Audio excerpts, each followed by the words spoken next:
Well, hello and welcome to Of Dice and Destiny. Today, and I'm going to ask Confused Tabaxi to mute her microphone, thank you. Today we have for you a new session, and we will be giving you a lovely recap. We're coming to you from the D&D Void with some brand new news of a brand new series that is about to start called The City of Viridia, which we are looking at hosting on a Tuesday evening. And there will be some new players and there will be a new podcast. So keep your ears and eyes peeled for that when it comes up. But tonight, we find our group of adventurers ready to see the night through whilst they are camped out in a wheat field.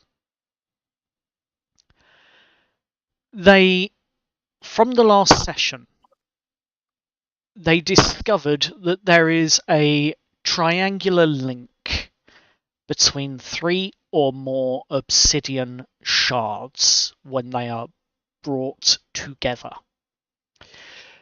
Through this, Steve had a inkling that divination magic was being used.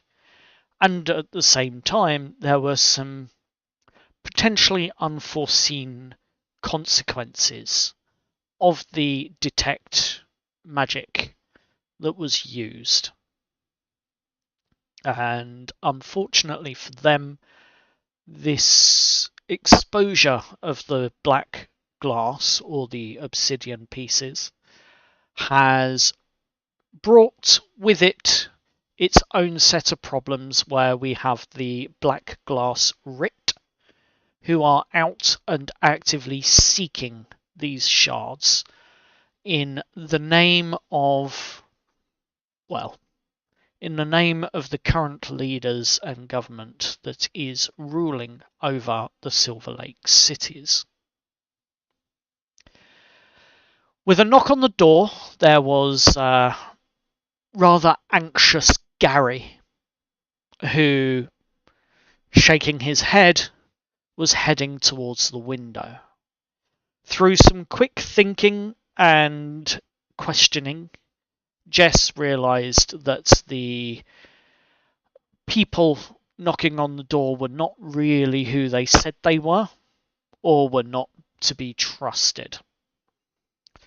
And with that, the 3 shards that you now have were placed into a lead-lined box and were being carried by Aspen. You all jumped out of the tavern window, fled the city, and found yourself to be in what could only be described as a very tall wheat field. So, you are here and you are camped for what remains of the night. You have got an unseen servant that Steve brought into existence,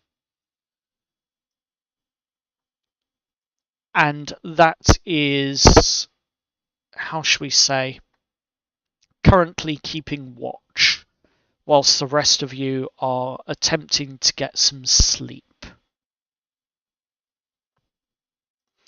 As you are camping for the evening and hopefully a long night, other than the unseen servant, are there any other preparations or arrangements that you'd like to make? Bearing in mind you all have 1 point of exhaustion so far.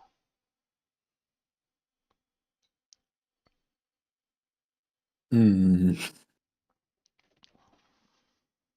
So the unseen servant can psychically talk to me, by the way. Yep.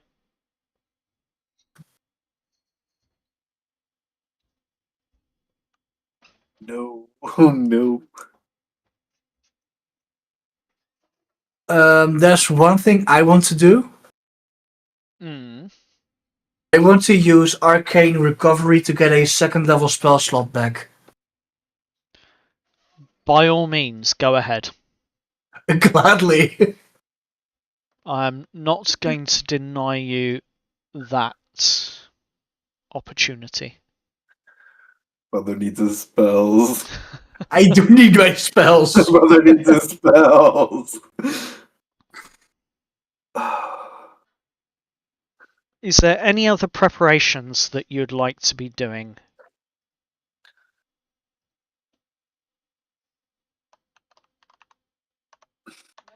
Nope. Jess just wants to sleep. A very grumpy Jess, from what I recall.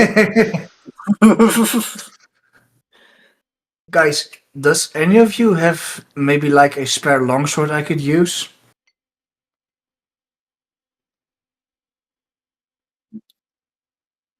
You can have your dagger back. You mean my chef's knife? Yes. Well, whatever.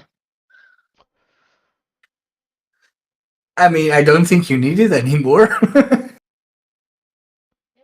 Yeah, you can have it back. That's fine. Yeah, And I I'll hand it appreciate back. that. Yeah, Steve takes back his chef's knife. Cool. Okay, so from the lack of conversation and the lack of discussions, I am assuming then that you are all going to rest your weary heads. Yeah. I do. Absolutely. Steve, Yeah. as you lay your head down, Uh-oh. there's a couple of hours that go by of peaceful sleep. But you're alerted by your unseen servant. What the? Telepathically. It speaks any languages I speak. Yep. Telepathically, you are hearing the words burning. Burning?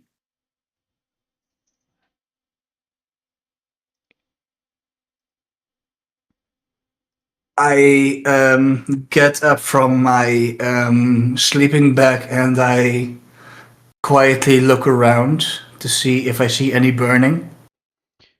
Indeed, as you poke your head up, you see, if you have a look on the battle map, Mm-hmm. you see that the field to your approximate southeast has a small flame that has developed.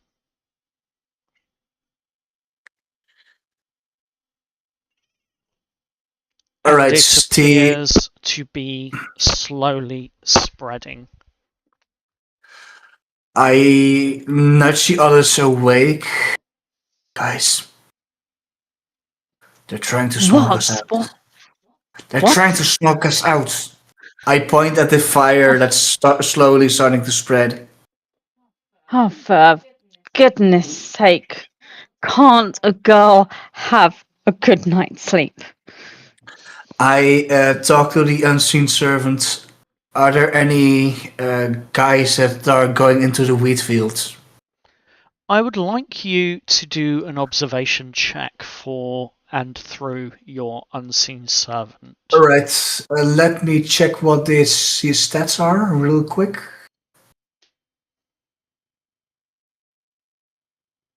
Unseen servant.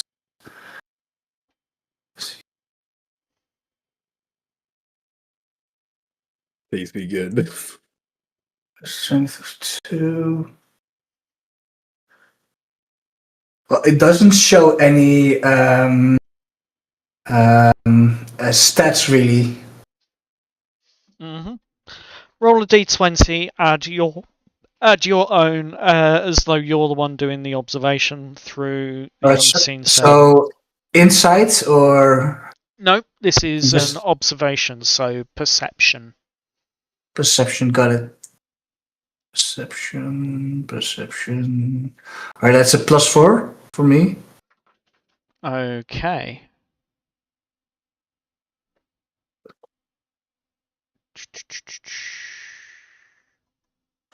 Let's say 15.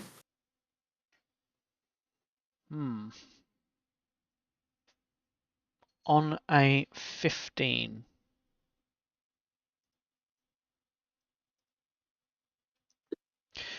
Your unseen servant mentions that there is some movement coming from the same direction.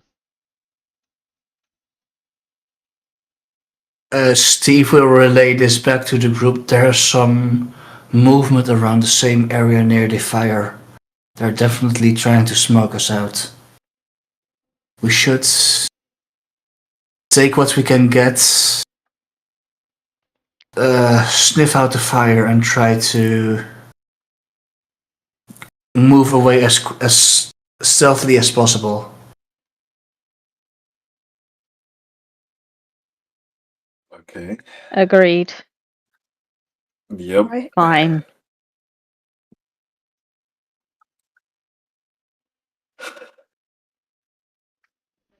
Let's gather up what we can then. Mm-hmm. Yep. I will call out to the unseen servant. I want you to go up 60 feet. And I want you to let me know if there's a safe way for us to pass. As your unseen servant rises 60 feet into the air, roll me another perception check, please. Alright. Although, one thing that doesn't require perception check are the other fires that have been started. Yeah. Let's say 12 this time. On a 12, your unseen servant, lit only by the flames that are now licking, informs you of what appears to be a hunter and a mastiff that are closing in around where the fire is, and at the moment seem to be working in a search pattern. Alright, so far we've got a hunter and a mastiff circling around in a searching pattern. And a total of 4 fires. And a total of 4 fires.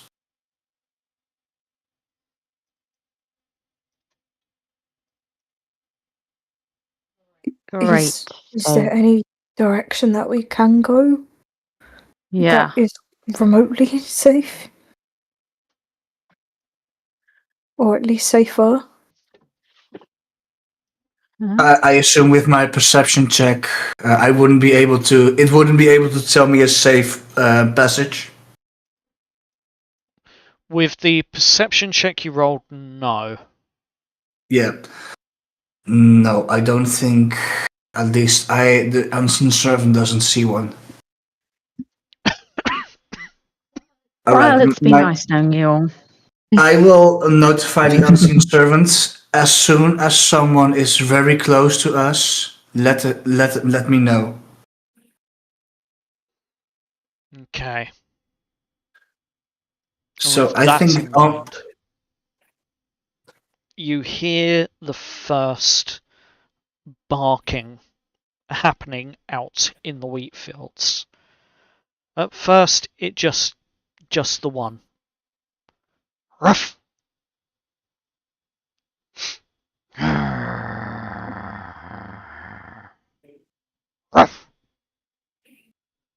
And then a few moments later, you hear a response. Ruff! And another growl.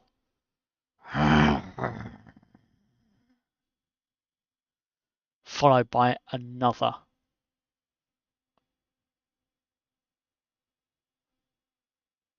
And then it goes silent.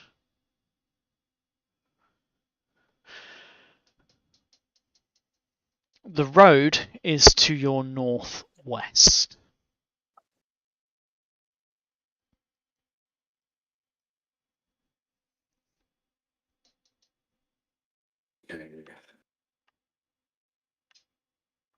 And the longer you take, the more these fires will spread. We just run. Run. Yeah, we I don't have think time to. I think before we run, I will cast Long Strider on everyone. Hell yeah.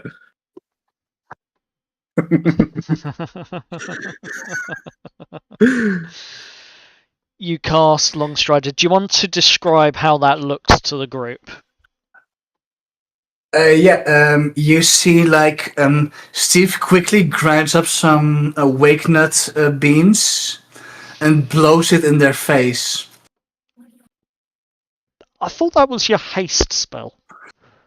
Yeah, that's my haste spell, but this is a weaker version. These are not the premium beans. These are my own beans, not the wake nuts I bought. Fair enough. Not the good stuff. Not the good Not the good stuff. Exactly, not the good That's for another time. Yeah. And now we can basically dash as a bonus action. Yep. You gather. So full movement dash. Double Yep. dash. A full movement dash. Double dash. Okay. And with that, you begin to dash back towards the main road.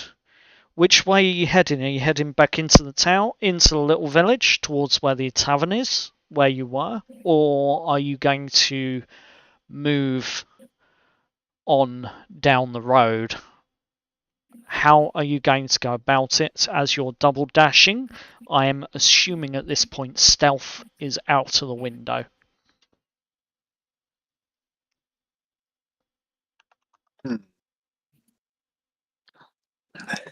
Stealth is definitely out the window. Yeah. Yeah. Welcome back to me. We're being hunted. Yep. Yep. You Yep. missed a lot, I'm afraid. Yeah.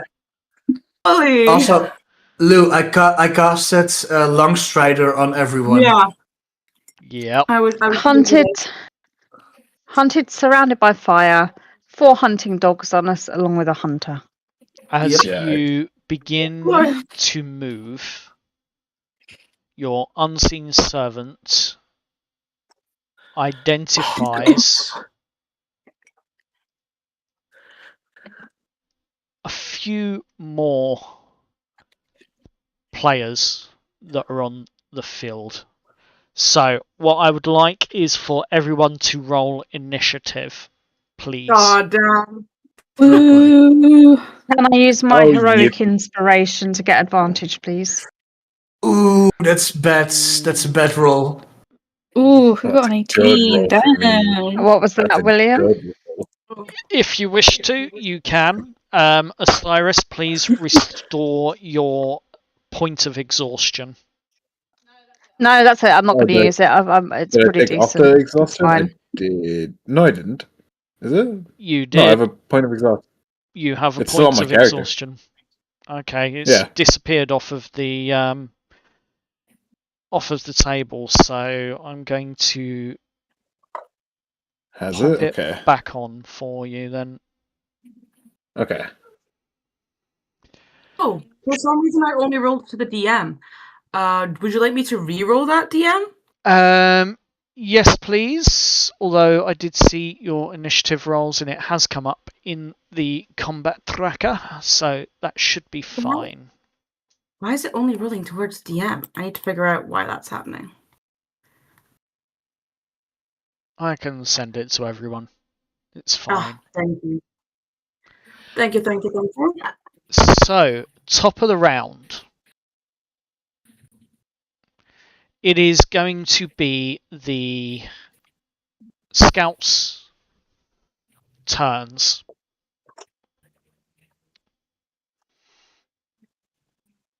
And this guy is going to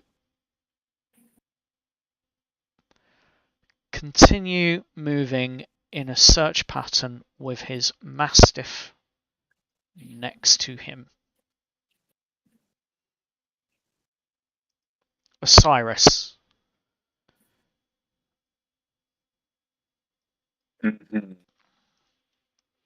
Have they spotted us yet?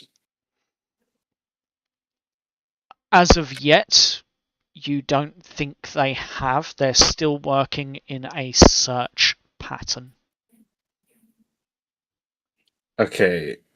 Since they're around, I'm going to slowly and carefully make my way. Which way was the path?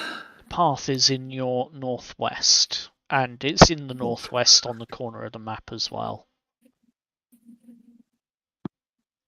Hold up. Okay. Let me check my sheet.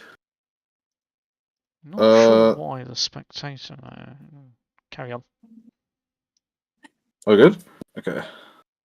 I'm going to start going up northwest using. Where's the ruler? That's 30 and then double dash. Or bonus action dash. I'll actually just go 30 instead. Stay in kind of this area up here.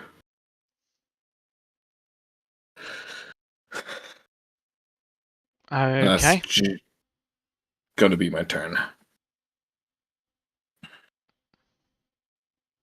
Okay. Next is Chris.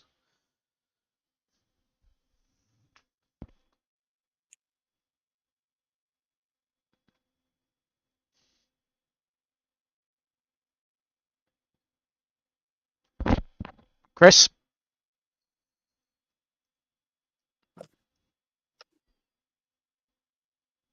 Have we lost to Chris? Oh, no. Mic stop. Yeah, okay. Yep. So, Chris, what would you like to do? Okay.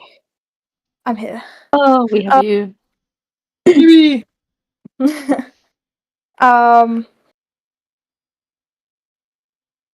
Okay. I am going to simply just stop moving and start running. Okay. How long is it? How long do we get? I have 30 feet plus dash plus dash. Yep. Yep. You have the long strider on you, so it is just movement, but it is your movement doubled, essentially. It lasts for an hour, by the way. So I can Lord. get pretty much to the path, can't I? You can. Osiris, I think, is, even though he has the ability to move that far, he did not. No, I'm waiting right now in case other people are seen. I'm going to move up to about just the edge of the path. Okay. Can you, as you get to the edge of this path, I would like you to tell me what your passive perception is. Yeah, of course. It's a 15. Okay.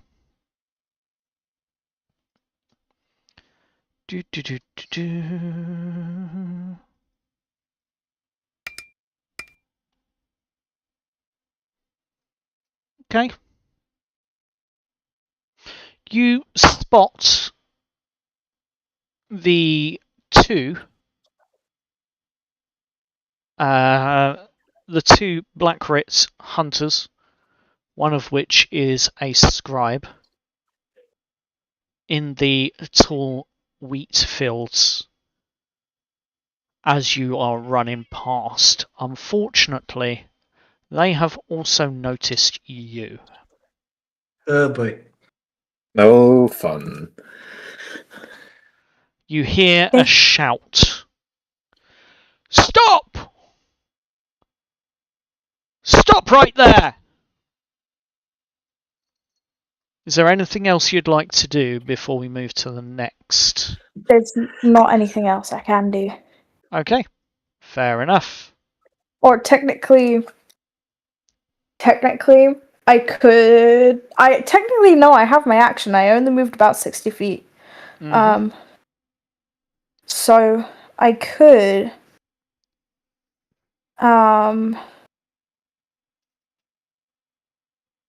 Yeah, I will take out my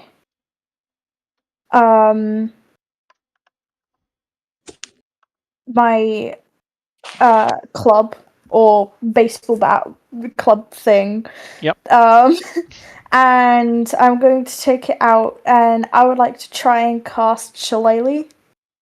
Ooh. Go for it. You are currently all level 3 now, I believe. Mm-hmm. Yeah. Which means you successfully cast. You don't have any doubts on your magical abilities now anymore. How does this look? You basically see Chris take out their I'm gonna call it a baseball bat because I think it's fun if they just have a baseball bat. They just picked it up along the way. It's a lump of but wood. yeah. But they're gonna bring it out, and then they're just gonna look down at it and look up at the people who are now coming towards them. And you almost just see this just glowing green stripes of magic just travel basically from basically their eyes down their face and across their shoulders and right down their arms to where they're holding the club and spread along the club, and it looks like it is now just imbued, like in the cracks in the wood you just see this slightly glowing green magic now faintly pulsing. Cool. So with that, we move to the next individual on the list. And he... What is the range? Yes. He is going to pull up his heavy crossbow. He's heard the shout. He's heard someone running. He is firing blind. But at the same time, you don't know where the shot is coming from. He is going to perform a trick shot as he looses a bolt in your general direction. Now, this will be at disadvantage. So, take off 1 point. I hit the heavy crossbow.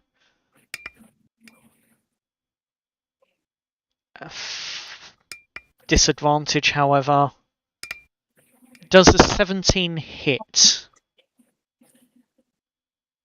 Yes. On a 17, with a trick shot, you find that the bolt ricochets off of the rock that is standing behind you, and it finds its mark as it buries itself deep into your back. with a piercing 9 points of damage. Youch. However, because it was a trick shot, the bolt itself began spinning, causing extra damage as it went in, tearing the wound open even further for a further 12 points of piercing damage. Further 12 points. Ooh, Yes, ow. that's mean. So that. How much damage? That would be a total of 21. I'm down. That immediately took me out. I will silvery barb That's my this. full HP. Oh crap! I will allow your silvery barbs. Which one am I re-rolling? And I will give, I think it's Chris, right? Advantage. Yeah. Okay, so I am re-rolling the heavy crossbow attack, yep. Yeah. Once again with disadvantage. That's a natural 1. Oh! Okay, that does not Oh, hit. that was- That is a natural 1 for a total of 7 to hit. However, That does not hit. it doesn't hit. But you do hear the sound of something cracking loudly in this once quiet field, as it appears that the heavy crossbow and the trick shot that failed catastrophically, breaking the heavy crossbow. You hear a few curses in a language that is foreign to you all. Oh. Okay. What language is it? You don't know. Okay. He's looked at our languages on our page. I think so. And you see the movement as this person comes onto a path. I mean, if any of you understand Thieves' Cant. Yes, Oh my I God. can. Okay, you understand Oh. the curse that he gives, which is fuckers broke my crossbow, basically. Okay. He is insulting you all. I'll feed that back to the guys, and I'll be like, I don't know how I can understand it, but he just called us. Well, he just said, "Effers broke up my crossbow." He's mad. The more of a brawler person steps out from the wheat field and walks up to you, Chris, as you are the only one that they've actively seen so far,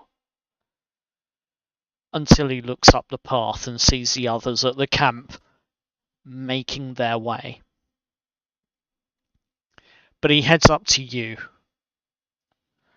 and as he does so, he simply says, "You can give up now and take the easy route,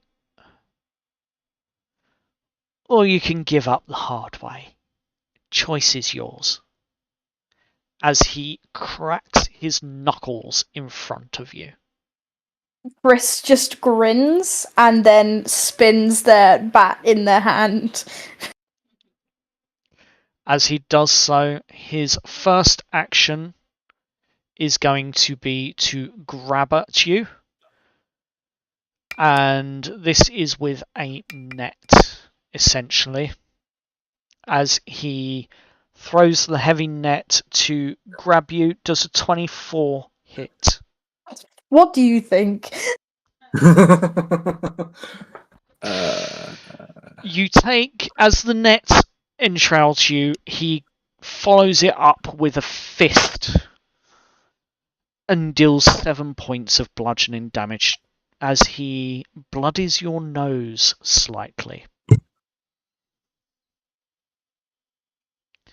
Take it.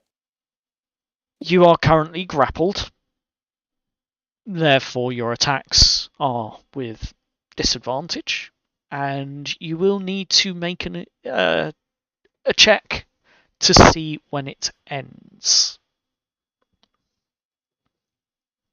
But you can do that at the start of your turn. Okay. Jess, you're up. What would you like to do? I would like to go for the guy who hit Chris. Don't hit my friends. Are you fair enough? Are you going to move? No, I'm going to stay ranged. Actually, it's this guy here, isn't it? That one. Which one is the one that attacked Chris? I can't see on the map. The one that top attacked left. Chris is the one in top left. Oh, I next to see. him. Yeah, I'm gonna need to probably move to about here.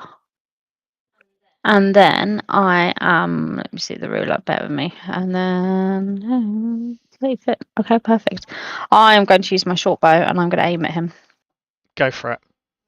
Not to kill this time. Okay. Just to disable. Well, that's not going to work anyway, so. Can I use Heroic Inspiration this time? I didn't use it last time. You didn't use it on your initiative. I didn't use it on my initiative, no. Yep, I will allow that. Let me take that off. Thank you. That's better. 22 to hit. 22 definitely hits. I want to go for the hamstring, like back of the knee kind of thing to disable him if I can. Okay. Come on, that's 5 points of piercing damage. Very well. Do, do, do, do, do.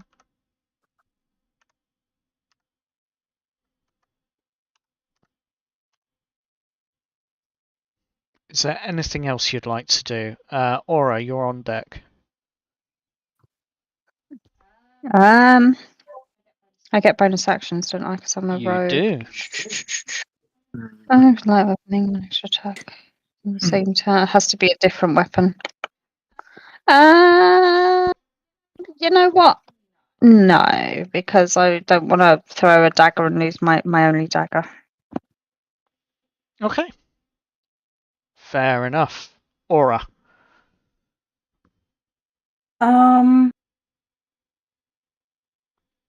So.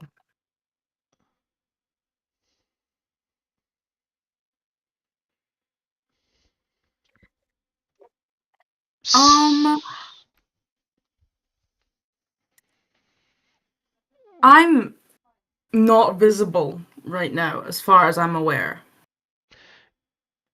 The guy that is in front of Chris has looked up the road and would be able to see you.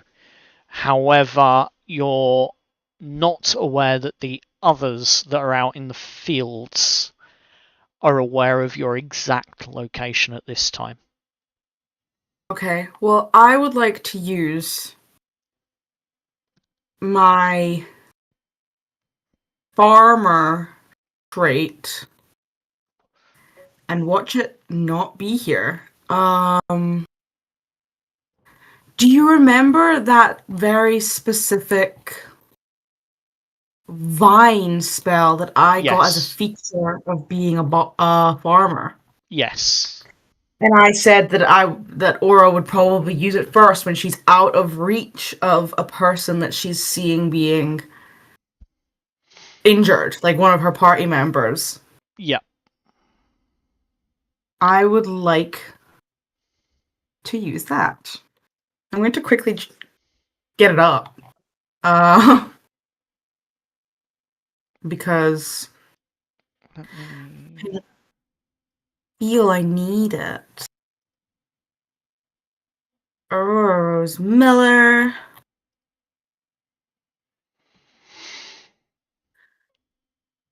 So, As you begin your cast, what does it look like? What's happening? How far am I away from? If we use the ruler, you are 50 feet in So a straight line. Gonna use my movement first because it's a 10-foot radius. Yep. So I'm gonna use my movement to move 40 feet so that they are within my radius. Yep. And then, like, as soon as the radius is in, like, she's running, and then instead of just, like, her foot landing on the ground and then, like, staying, the ground, like, the cracks in a little circle around her foot, and then vines just shoot out. Almost like an explosion of vines. Mm-hmm.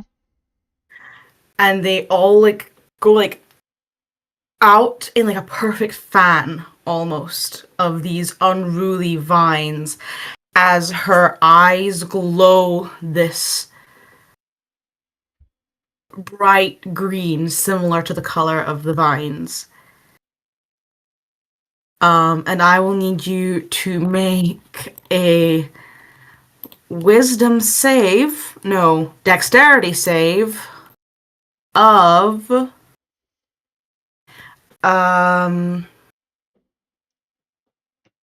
14. Dexterity save of 14. Now, my Next question... is 15, I think, actually. Sorry? No. What's our proficiency bonus? It's +2. So yes, it's 14. 14. Now, would this be classed as... Would athletics be a... Nope. Nope. It's just a straight dex save. There's no... No, Okay. yeah, just straight dex. Well, that's going to be a fail. They will that's take... a check. Hang on.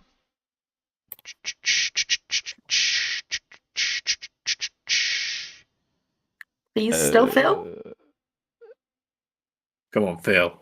Fail. Fail, fail, Fail. fail. Yeah, it's still a fail. It's exactly the same roll. They will take 2 piercing damage. Yep. And be restrained. That does allow Chris to, on his turn, to freely free himself from the net if he hasn't. No, it will, because it will be Chris's turn first. So brilliant. He is restrained, which is thank you, Aura. Annoying. Yeah. And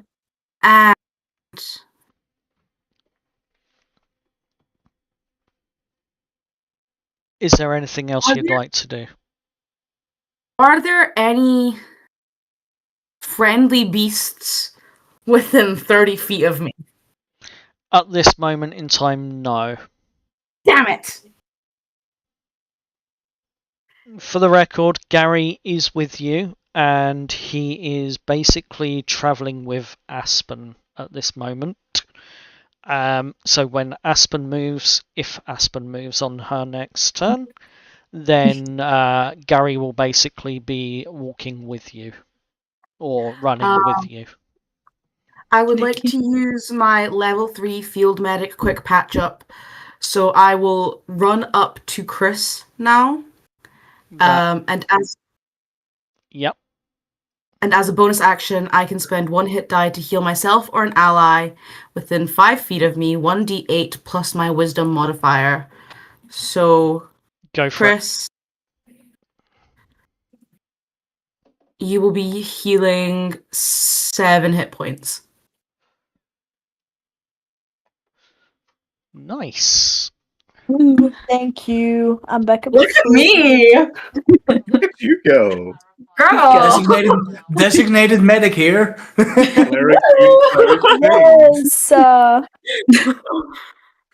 You're welcome, Chris. That is my Pookie right there that I must save. Can't have my staff getting injured.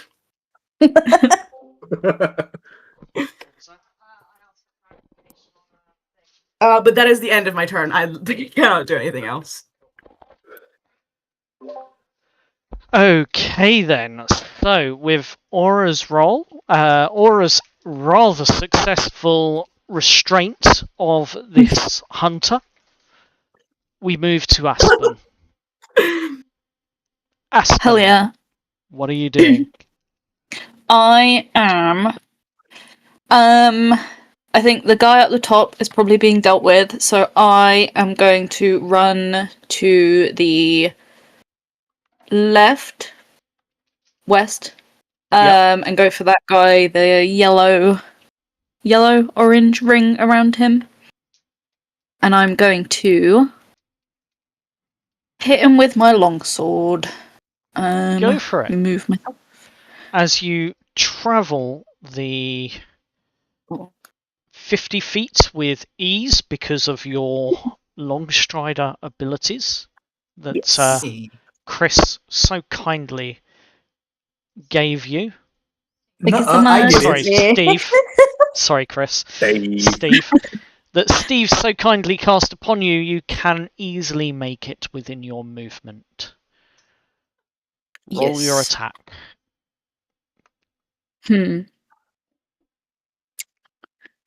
And this guy's already used his, round, hasn't he? It has. What? He has, yes.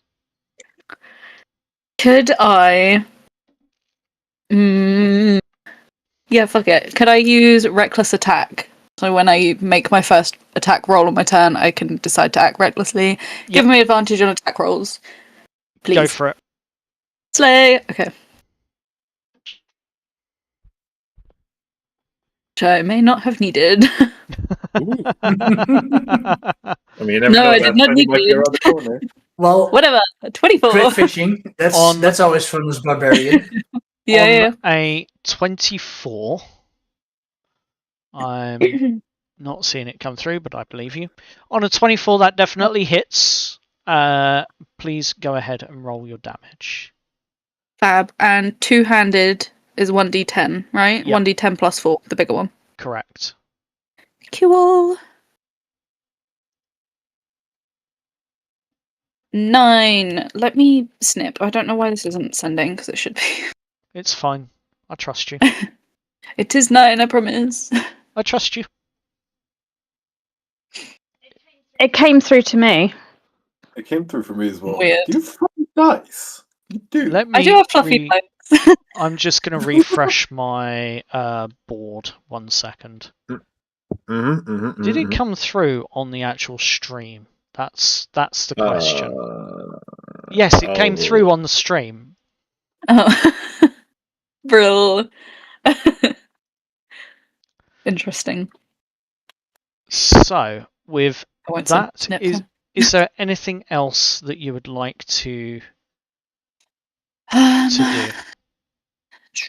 Let me see. I think. Yeah, I'm not sure why all of your roles are currently hidden.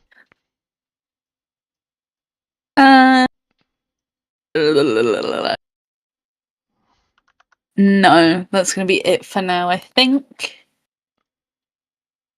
I'm just going to stand here. So, with that, we move to the next token, which is currently hidden from your view. Dog. And it's both of their turns, and they're going to move together towards the commotion. They get to the edge of the camp, and hopefully you can actually see their tokens now. Yep. You can. Perfect. Hopefully the stream can. Yes, they can. Brilliant. Okay, so I did set all the vision settings up correctly. That's positive. Hey. Woo! So, and as they get to the edge, the Mastiff that is with him is going to be let off the leash and is going to dash straight for Steve. Alright. With that,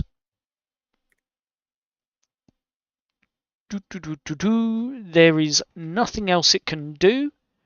However, it is, as it's dashing, going to attempt to barge you over and knock you prone. So I'm going to need a contested... I'm going to roll my strength check and to see if it can basically knock you over. And that's a no. I mean, Steve isn't that strong, but... Yep, no, but this Mastiff comes up, and as it's charging towards you, it kind of stops before it gets to you and adjusts itself before trying the charge, and it just fails. You can see it failing. So with that being done, the human brawler, having just had his movement as well, he has no ranged, so he is just going to dash, and that will be... Oh, he's going to be able to make it to you. And he can't do anything, but he can make it next to you, Steve, I'm afraid. Alright. But that is also the end of his turn. Next up is the Scribe, which, for this purpose, he is being used as an acolyte token, so yay. And he is going to...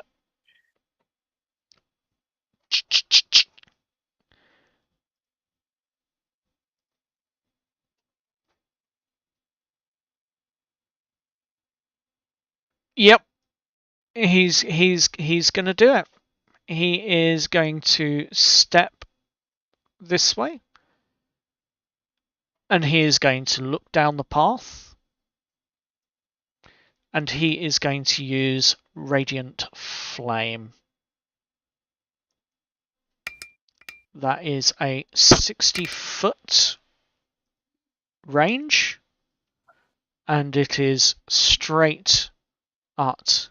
It's only in a line, so Osiris, you're just off of this one. But Jess, does a 16 hit? Yes. As the Radiant Flame hits you, you take a total of 7 points of radiant burning damage. Nope, radiant. Curse of the Eyeless. Minus D4 to attack. Minus 1d4. Yep. Do you want me to roll it or? Yep, you got it. Does a 12 hit? Nope. This Radiant Flame seems to avoid you as if... Do you want to describe, Osiris, what Curse of the Eyeless looks like as it diverts this Radiant Flame? As he sees the scribe pointing towards Jess, he's going to point his blade towards him, and in a sense, without damaging him, a blood smear out of his eye comes, and the scribe's eyes go black as it just pours blood down from his eyes and misses, and they return back to normal. And with that, the Radiant Flame goes wide. Thanks, Osiris. You're welcome. Steve. Yeah. It is your turn. Alright. As a bonus action, I'm going to use my Blade Song ability. Yep. You see Steve take out the dagger that he's gotten. He takes like a very like capoeira based style movement, which like protects his whole body but still can move quickly. Yep. And as a action, I'm going to cast Shadow Blade.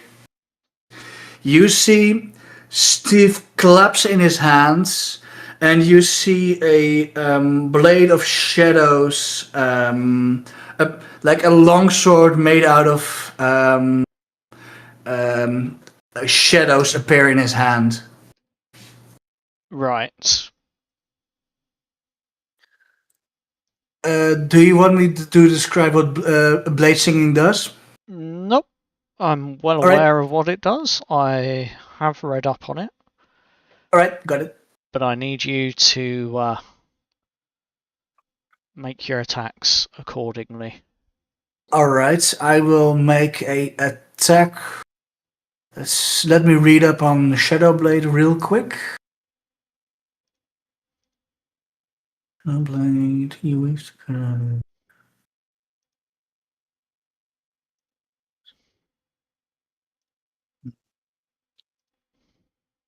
Alright, so I will make a attack roll.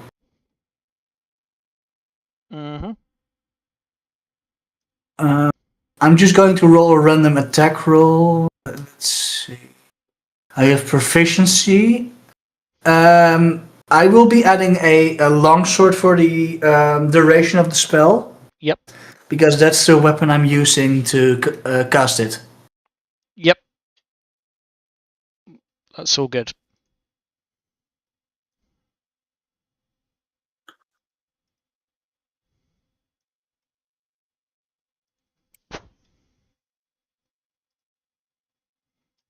Okay, so. Alright, I will make an attack with the Shadow Blade. Wait, why is it only +2? Huh, it's fine.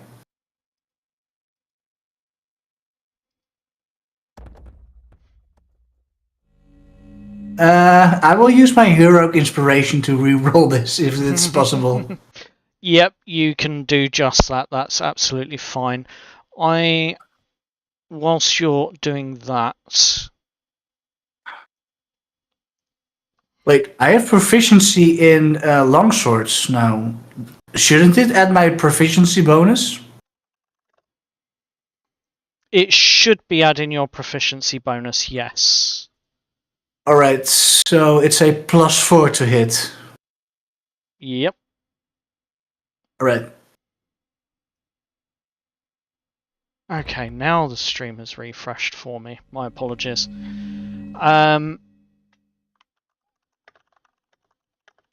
I don't think that's gonna hit. What, 9? No, unfortunately not. It would be a 11. Yeah, even with an 11, that's not going to hit, unfortunately. Yeah, that's fair. Which one are you attacking, the guy or the Mastiff? The Mastiff. So, the Mastiff on an 11... Yeah, no. Armor class. You're just off of the armor class on that. Alright.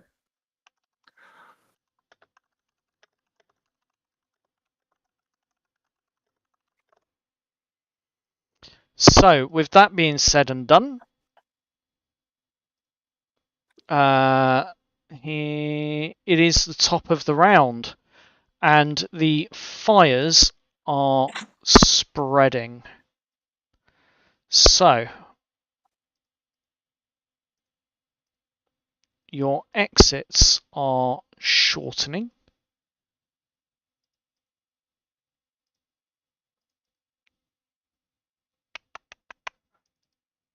Yep. And unfortunately, it is not looking good in terms of your exits, as they continue to spread at the top of each round. And it is now the human trick shots that is currently in front of Aspen. This scout is looking at you. Are you there, Jamie? Hello? Yes, I'm here. So, he does not have a working crossbow at the moment, which you're pretty lucky about. However, you do notice that there is an attachment on it, not too dissimilar to a bayonet that you would have on one of your rifles or muskets from wars of old, World War I, etc. And he is going to use an exploit. Oh no, I've got the wrong trick shot. Sorry, Aspen.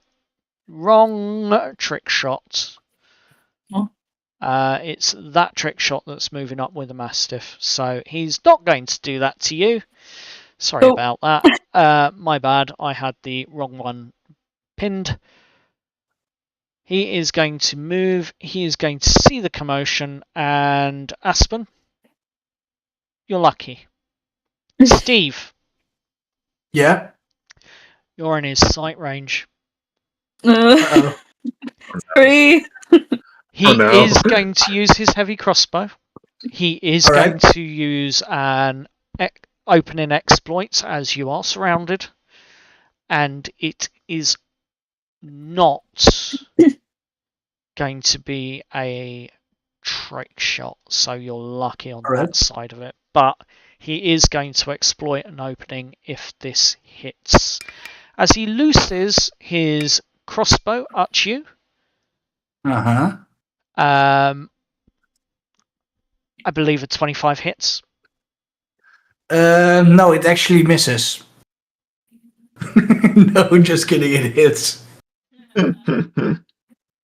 Okay. So I'm still having issues with the combat and game log on the stream, so don't worry too much about that. It's just slightly delayed. However, it does work in that regard. Either way, that is a 13 points of piercing damage. Ouch. And because that hurts. Yes, it does. But he used his exploit opening, which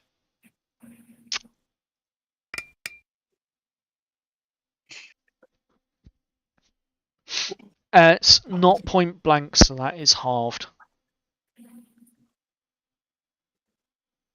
So that's an additional 4 points of piercing damage. Ooh, I'm looking real hurt, guys. Don't worry. I'm here. The cleric is here. She's got this. She's got this. It is at this point, as we hit Osiris's turn, that you hear the scribe shout, "Just surrender yourselves."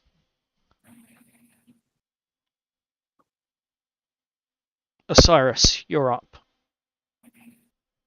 Do I go after the scribe or do I go after the trick shotter?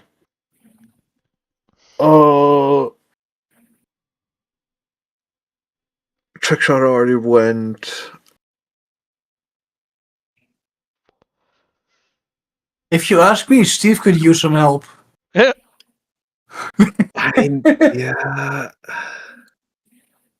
How far would I need to get to Steve? Well, he for real does not want to give you that help. I could get full there. Alright, yeah, you know what? I'm gonna go help Steve. I'm gonna go down here with my full movement, and I'm going to slide my hand across my blade, as I'm going to take some fun little damage.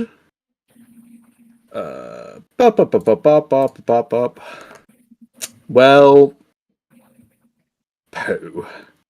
That's 4. As I'm going to use Crimson Right and attack the dude.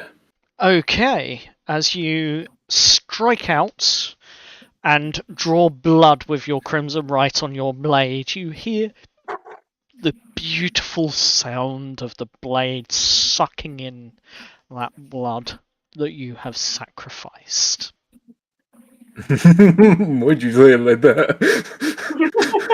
Why'd you say it like that? Hold on a minute.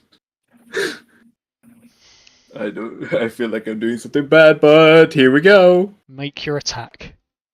12. Wow. No. Oh no. Inspiration. I don't think I have an inspiration. You don't have an What? inspiration. I don't. We're not doing very well tonight, are we? Nope. We are not. However,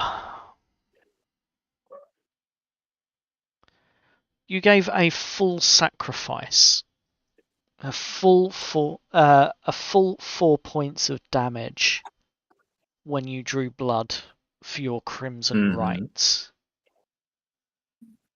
This has charged the sword somewhat, it seems.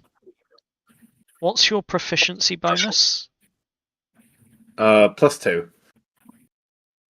Add that to your total roll to hit. To the total roll to hit. Hold on, let me do some math then quickly. Where's my sheet? That was a 9. That's a 9.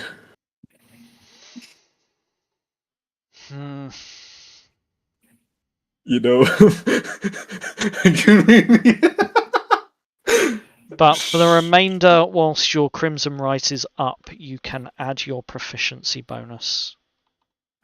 Okay, wonderful. Wait, double my proficiency bonus? No, you just add your regular proficiency bonus. So, Okay. +2. Yeah. Okay. Just gonna position myself in a good way so that the dude doesn't have a eye on Steve. Okay. Also, Basically, body I blocking. I have a question, DM. Yes. Would this be considered dark or dim lighting? Yes. Alright, so that means I would have rolled the attack with advantage for next time. Fair enough. All I'm going to say is currently it's 3 a.m. with a cloudy sky, although the moon is shining through and you can see a few sparkles of stars. So dim lighting. Yes. Still with advantage. Chris, you're up. It is a free Yeah. action for you to free yourself, as this guy that came up to you and was holding the net is restrained. Cool. I will get out of the net then. And I would like to take my bat and I would like to hit him. Go for it. Roll your attack. Don't forget you've got Shillelagh on this. Yep. Okay, Shillelagh. Oh, we did. Does If you click yep. the +5 on Shillelagh. Oh my god. Yeah. That should roll. 3D. Oh my god, bro. Why is all the rolls just absolute buns today? I'm afraid a 10 does not hit. That's fine. I am just going to use my bonus action to wild shape into a bear. I was going to say, don't forget he's restrained. Roll with advantage. Oh, I forgot about that. Okay, before I turn into a bear. 19! That hits. Yeah! See, I'm not Hell completely mean, DM.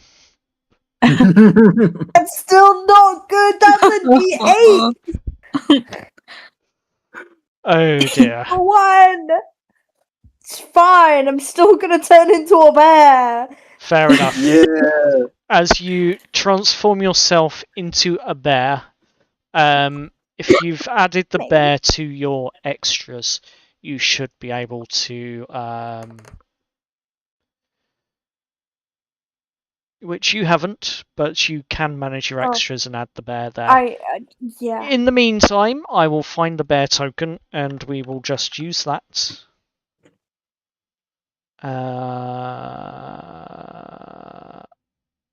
It's going to have to be a polar bear for now. Polar bear. Roar. Bear. So just remember your token is the bear, and this belongs to, or it should belong to you now, with player accessible stats, and it should you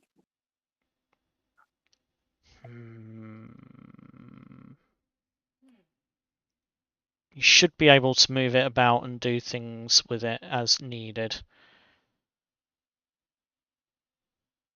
Should I use the Basic Rules 2014 version or the Monster Manual version? The version that I've got is essentially from the Monster Manual. Okay, is it the one with the 22 HP? Yes. Okay. Oh, that then. That's in my extras now. There we go. I've actually got the proper tile for it. And then what we'll do is we'll move you over to the top corner so that you can just control the bear. Brilliant. Sweet. Bear. So next up, it is the one that is now next to Aspen, who has got the broken heavy crossbow, but still wielding a bayonet on the end. It's going to make a strike against you. Does a 19 hit? Yeah.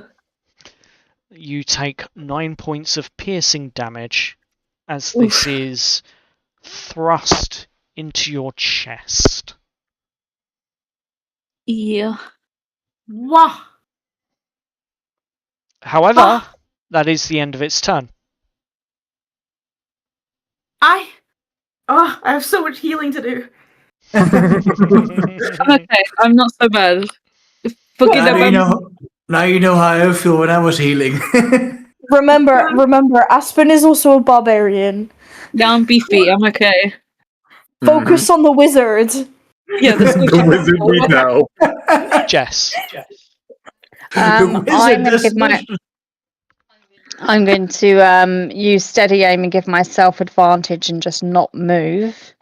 I won't be able to move until the end of my turn after this, and I am going to use the crossbow. Which guy is the most threatening? Oh, frick. Probably. Is this guy still incapacitated? The one next to Chris. One next to Chris is still restrained, yes. Yeah, I'm going to use. I'm going to do steady aim and use the crossbow on him with advantage. Please let me roll well. Ooh, nice. Yeah, 24 hits. 24 to hit. So did a 14, but hey. Excuse me. Wow, that was crap. Oh, bonus action. Well, that is a bonus action. Don't worry, it's fine. Cancel that. Okay. I had an idea and I can't use it. That's fine. Fair enough. Is that the end of your turn then? That is the end of my turn. Yes. if you wanted to, you would have advantage on that guy anyway, even if you didn't use steady aim. So you could you technically use that advantage and then use steady aim later on and then do something else with the bonus action?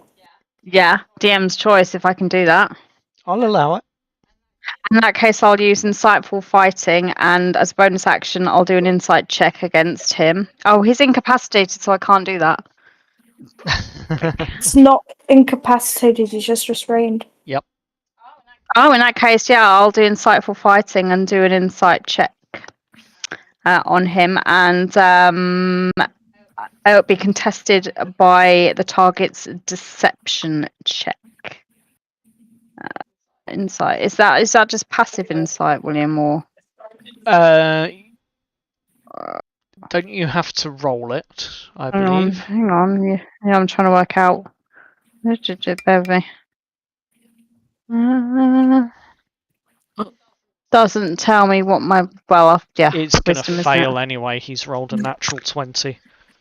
That was a wisdom check. You're meant to roll a deception check.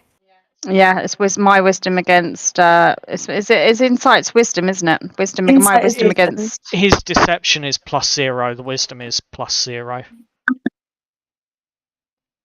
Oh, so it would have been the same. Oh, crap! That would have been so close as well. Never mind. Okay. And his charisma is also a +0, so it wouldn't even made any difference. But it does unfortunately fail. Never mind.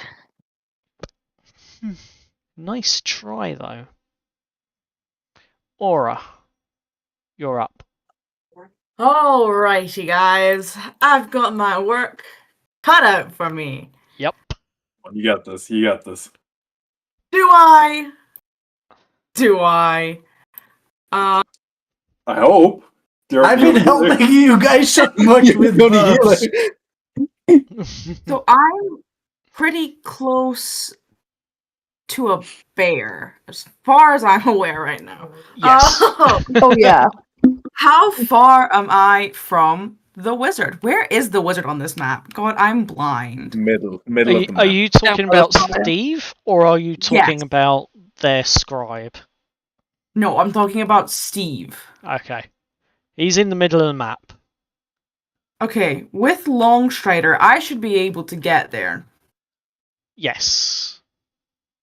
So I'm gonna use my movement. That's only 35 feet.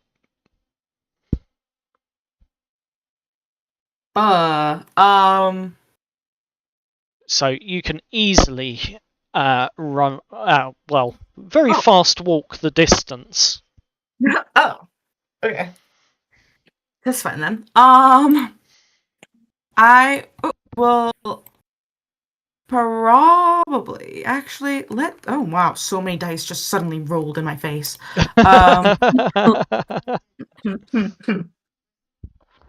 Bonus action. I don't really want to do that right now. Speak with animals. I need to. What are you doing? Give myself that.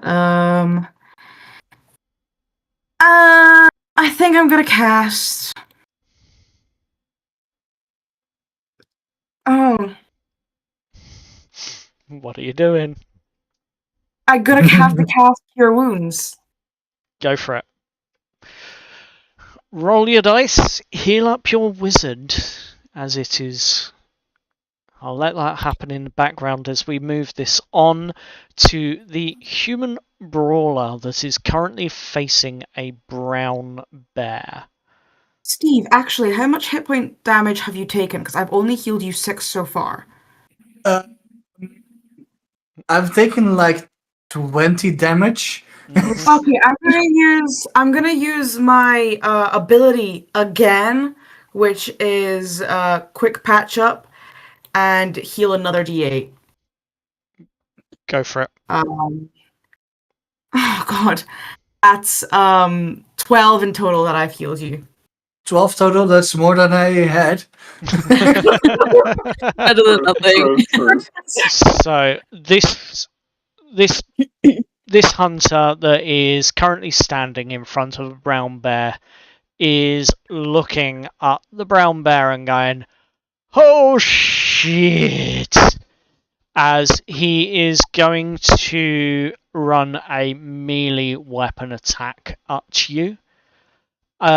You are not grappled, so the extra damage isn't applied, but he is going to run exploit opening on his attack if he hits.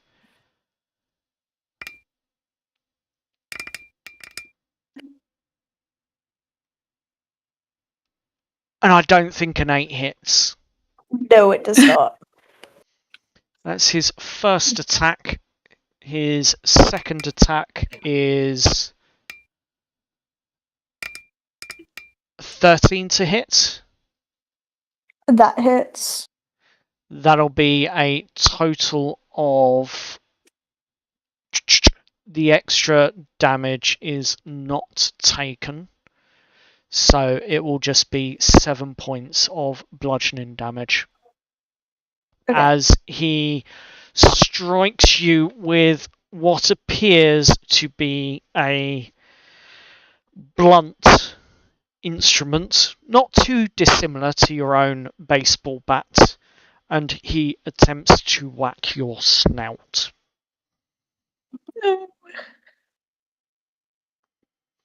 Aspen, you're up. Yes. I would like to. I've been hit, so I would like to rage. Yep. Please do. I need to find it on my sheet. Do you want to Right. describe the rage? Well, I've been hit. I'm a little bit hurt.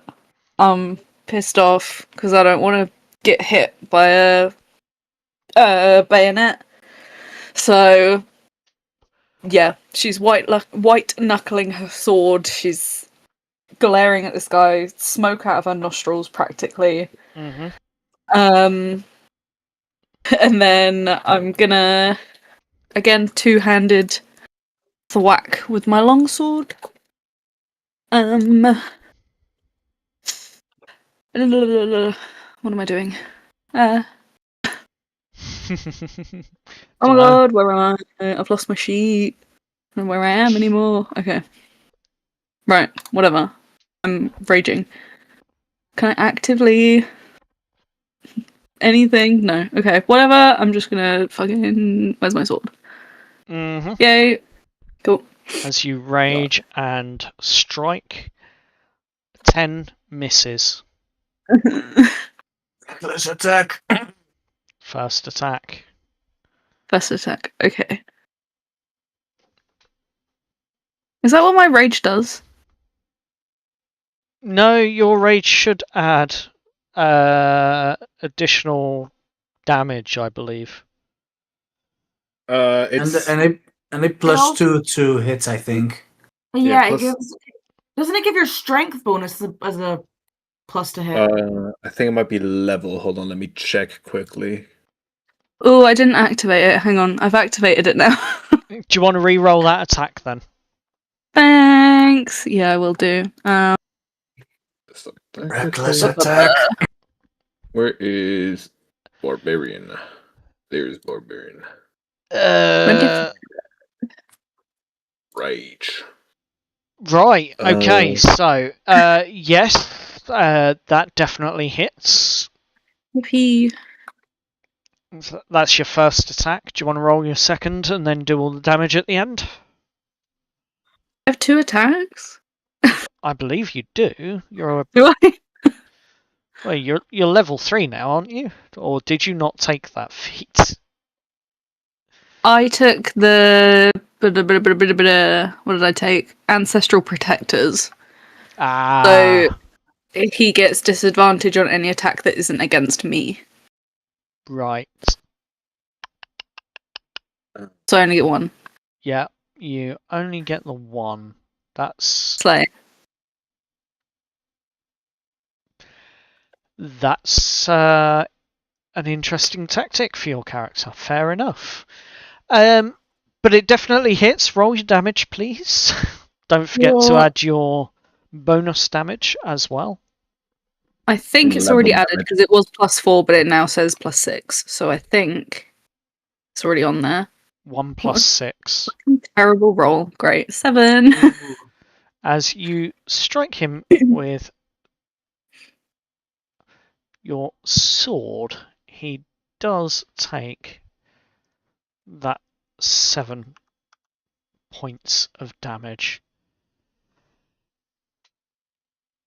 Some of them are starting to look a little rough around the edges at this point, and you hear once again the barking of a mastiff. However, this one, Steve, is right in front of your face. Yeah, I figured. I wonder who he will attack. He's looking at the fact that there is this half orc that has appeared in front of him charging forwards, but he is definitely trained in on you as a target, Steve, as he will attempt to bite at you with a 8. No, that doesn't hit. Misses your ankles, unfortunately. Stay away from my ankles.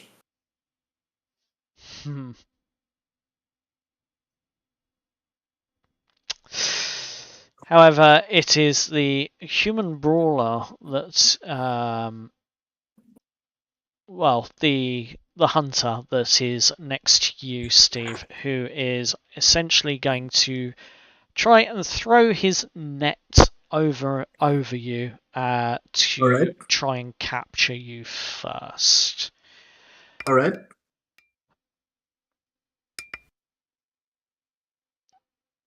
No. First attempt fails. Second attempt to hit at you is going to be with a club-like device, large wooden thing, and once again, I don't think an 8 hits either. Doesn't hit. This mastiff seems to have gotten in the way rather than biting at your ankles, and it seems to have put this guy off balance somewhat. Seems like you got slightly lucky this round.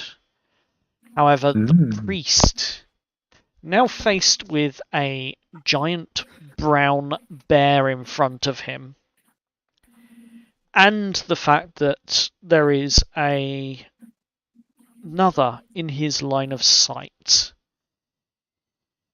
the scribe is going to take a look at what's going on, and he's not happy with the way that things are going at the moment. And he is going to cast Bless. Oh boy. Oh god, no.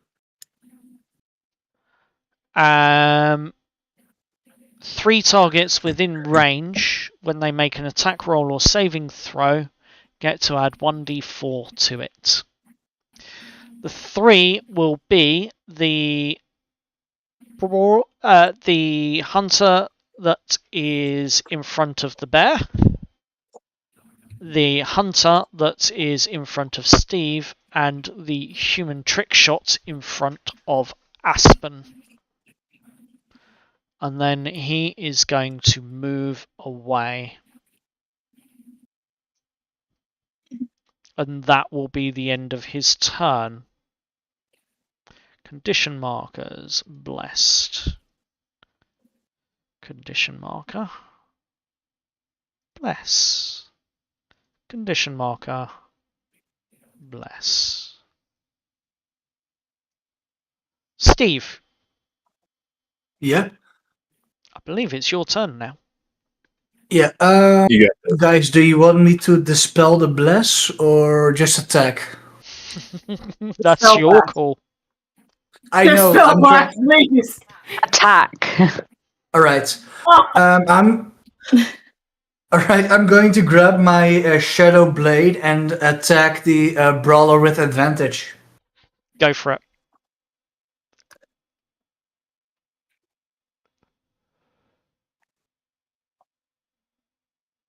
That's a 15 to hit. 15 hits. Roll your damage. All right. So first it's longsword damage. Yep. And then it's your D8 shadow blade damage. That's 7 points of slashing. Yep. And on top of that, another 11 points of psychic damage. Dang. That's a good hit. Hell yeah. Want me to describe how this psychic damage looks like? Ooh. You see, Yes. you see as Steve hits this brawler with the shadow blade. You see tiny points of the blade like fall off, and it pricks like the pressure points near the guy's neck, which causes the damage. Cool. And with that, it is the Mastiff, top of the round, and the human trick shot that's on the far side.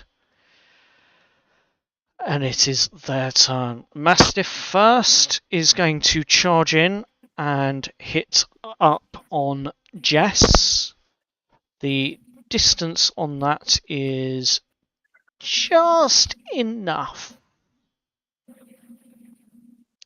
So, Jess, as it charges at you, it's going to try and bite at your ankles, and it's going to fail horribly. Yes, it is. And it is then the top of the round, and the flame spreads. So, whilst I am doing this, yeah, Flame. it is spreading quite quickly now, as you can tell.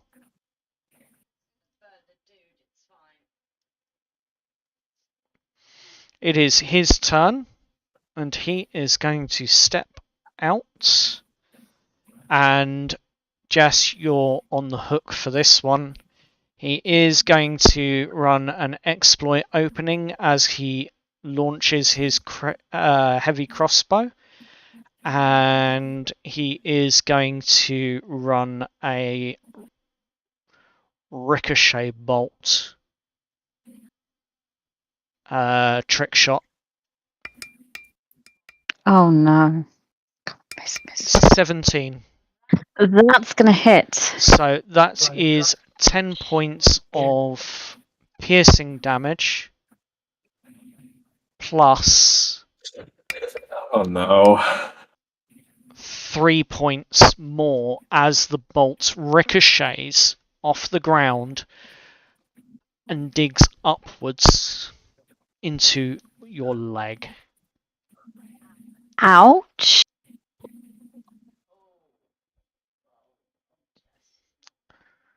Yep.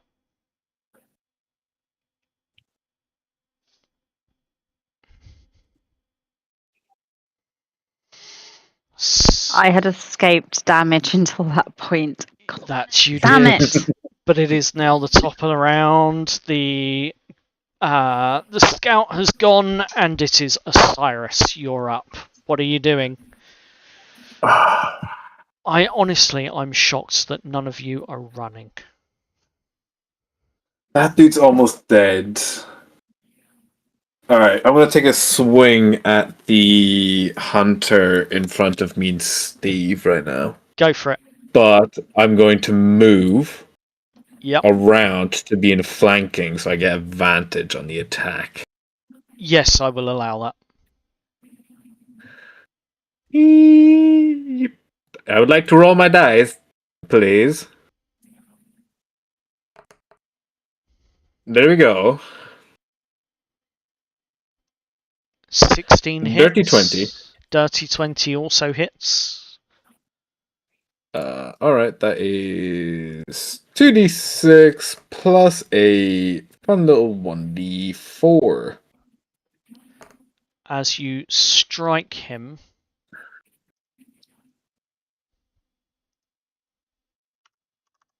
he goes down. Nice. And I'm going to use bonus action. I'm going to engage with the other hunter. The other hunter? Using the dash because of the Yep. long strider. Yep. And I'm going to go up to him, which I've 60 feet to work around with, so Yep. I think I could make it here. That you can. And you do indeed Alright. engage with him. Anything else? Chris, you're on deck. No. I think that's it. Chris, your brown bear. Yes, bear time. There. I am just going to attack the guy in front of me, and I'm staying where I am because I kind of want to get out of here as soon as. So But I'm going to attack the guy in front of me. So go for it. I believe you get double claws. I get a claw and a bite. Fair enough. Claw and a bite. That's you do. Yep. Okay. And they're at advantage because he is Currently restrained. restrained.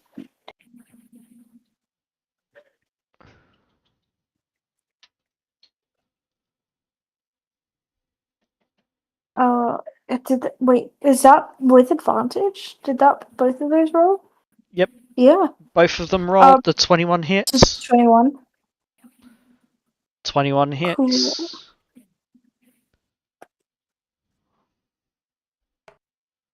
That is. I don't know why it's rolling twice. Eh.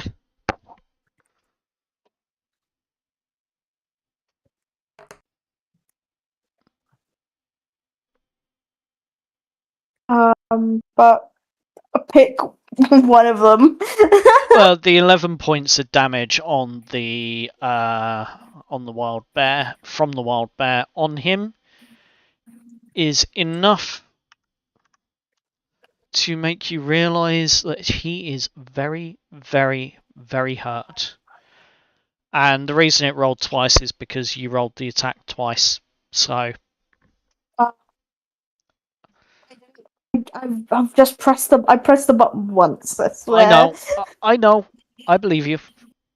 It's all good. And Carry that on. was the bite attack, and then we're gonna go in with a swipe of the claws. Go for it.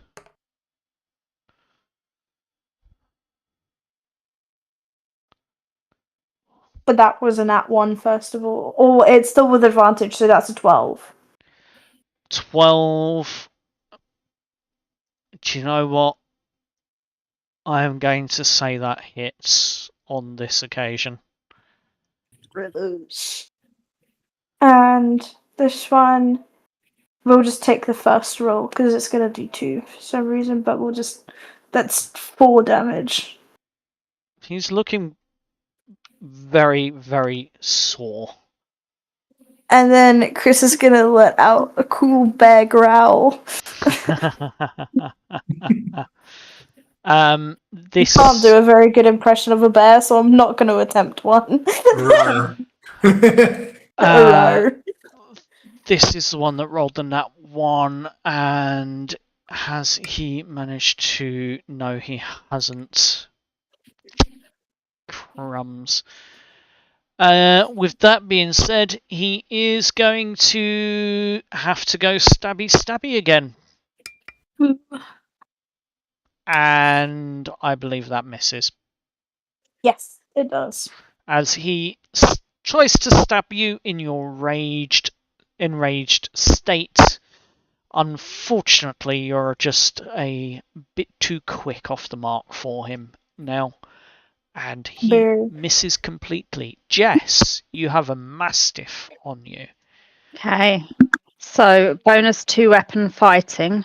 First attack's going to be a Vex with a hand axe. If you hit a creature with hand axe and deal damage to it, you have advantage on your next attack roll against the creature before the end of your next turn. So the next attack, if this hits, go for it, will be with the dagger.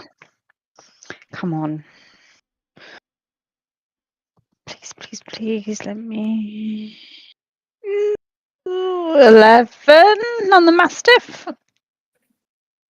No. Armor class is 12. No! Oh, No! you hate to see it. No! My dice hate me. Okay, fine. So, yeah, since I can't use my bonus action because it didn't hit, bonus action disengage, and I am going to run. Go for it. Where are you running to? Towards here, if it's going to let me. There, that way. Why will you not let me pick up my token? There you go. There we go. I'm going to run to about there. Okay. Getting the hell out of Dodge. Because you took the disengage as your bonus, there is no opportunity attack. Excellent. Our resident farmer cleric, you're up. Okay, I've been thinking about what I want to do for a while, guys. You've been thinking? I've been thinking. When a cleric thinking. thinks. It's not a safe thing, guys. We're all gonna die. So I have the spell Speak with Animals innately. I can cast it at will without expending any spell slots. Correct. Or so I would like to, as a bonus action, if I can, look at the Mastiff that is close to me and say, in Mastiff, if you bite your owner, I'll give you the biggest, juiciest bone you have ever seen.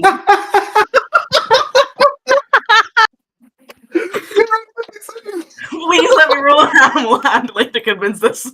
I'm going to say you can roll a persuasion check, but it'll be with disadvantage. As it looks at its dead owner.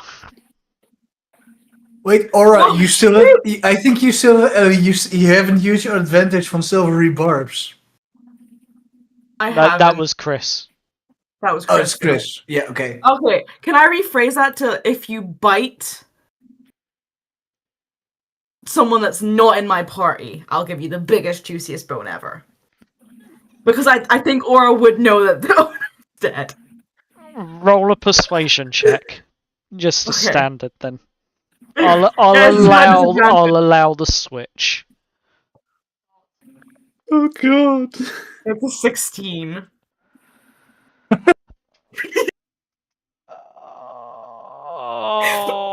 Ladies and gentlemen, she is the best. She is the best. Carrying us. I will adopt this dog, don't test me.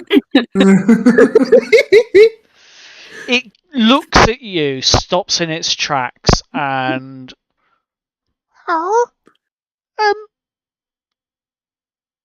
bone? Juicy? Yes. Massive.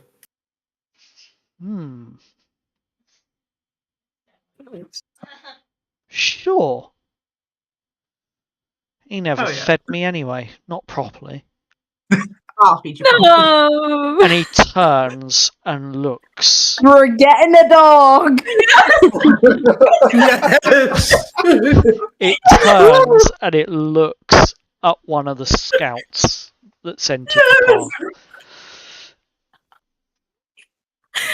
I succeeded in life. 1D. Its juiciest bone is its ownest leg. Get him, boy. At which point it is the currently restrained brawler's turn. Actually, I still have an action that I would like to take. Okay, go for it. I have the spell, Create or Destroy Water that I would like to cast.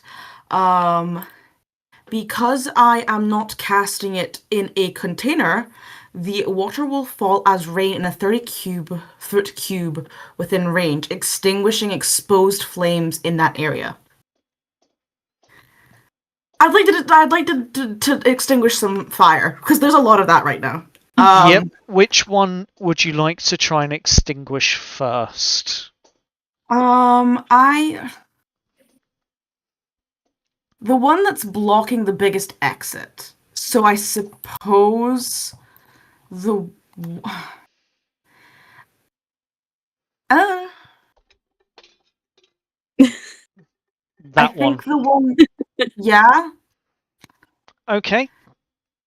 30. It's a 30-foot radius, I believe you said. Yeah, I'll move if I have to. So radius indicates a cone.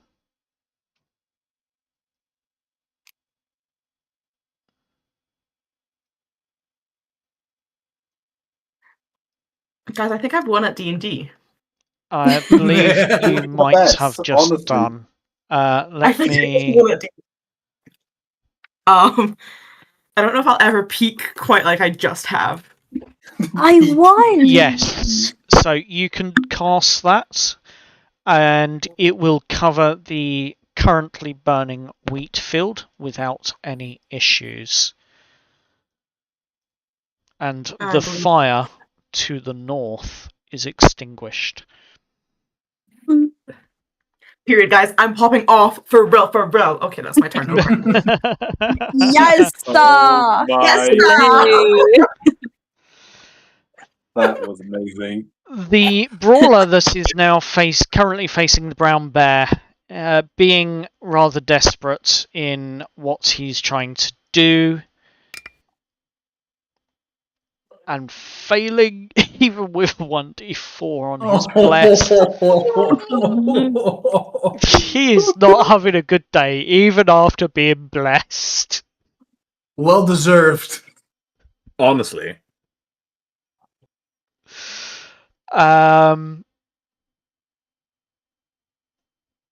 Yeah.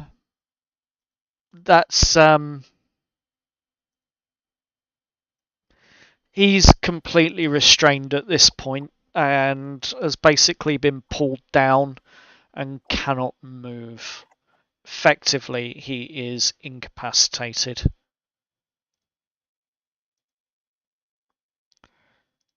Next up, the Mastiff that you charmed. Oh no, next up is Aspen, sorry. Oh, I didn't charm it. I didn't. Well, you charm persuaded it. I persuaded it. That's Yes. off of full own volition, guys. Yep. He loves. Befriended it. But it is Yeah. Aspen's turn first. Woo. I'm going to reckless attack and swing with my long sword at the guy in front of me. Go for it. Oh, here you are. Definitely Okay. hits. Cool, we'll ignore the other one. There was another one. Yeah, I rolled twice. One of them was a nat one. Reckless attack. Reckless attack, yeah, I get an advantage. Yep. That's true. I don't think I get anything on my damage. No, I don't. Cool. So 9 slashing damage to the guy in front of me. He is also now looking very, very hurt. Ooh. Now it's the Mastiff's turn, the one that you persuaded, as he charges over and attempts to bite the scout in front of Osiris.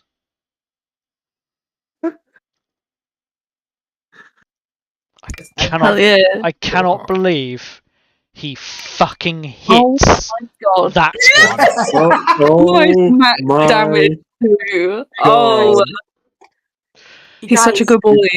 Guys. He is, and the as he goes in to bite the scout, you see the bite and the mastiff begin to drag on his leg, and the scout is currently attempting to, and I'm going to just have to do that one, and he fails miserably. He's attempting to keep his balance, but he can't. That it's a very, very bad day for these guys, as he is now knocked prone. Oh. Oh. Prone, you Yep, say? he is knocked prone. That is the end of the Mastiff's turn, and it is the best boy. Scribe's go, and he is...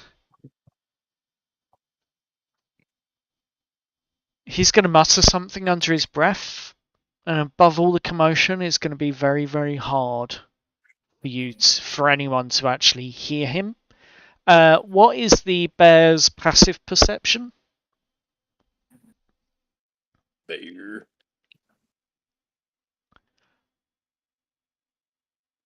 Tom? Chris?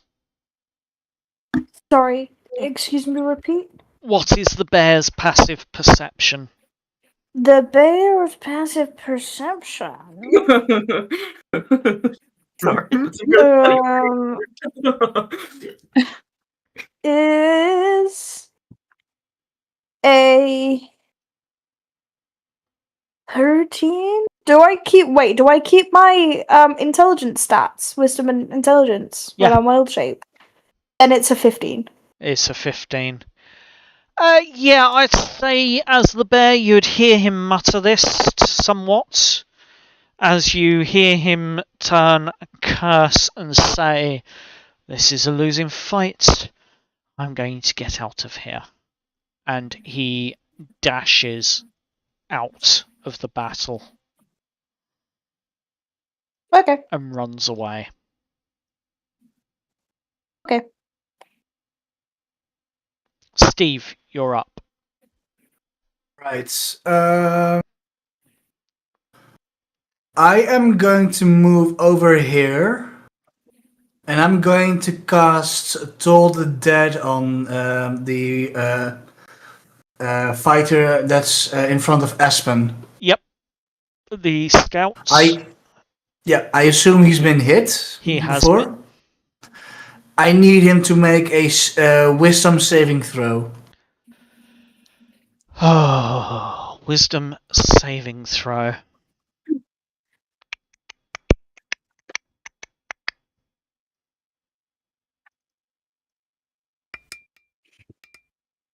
That's going to be a 13. Yeah, that fails. He takes a D12 of necrotic damage. Oh, Hell yeah. Oh. ah. Wow. It's not as That's some effective great as it seems, as you thought That's some it would great be. freaking damage. That's some great freaking damage. Yep.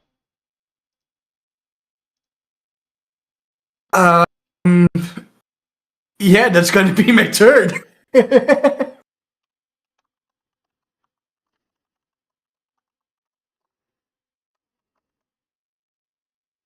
Okay. At the end of your turn,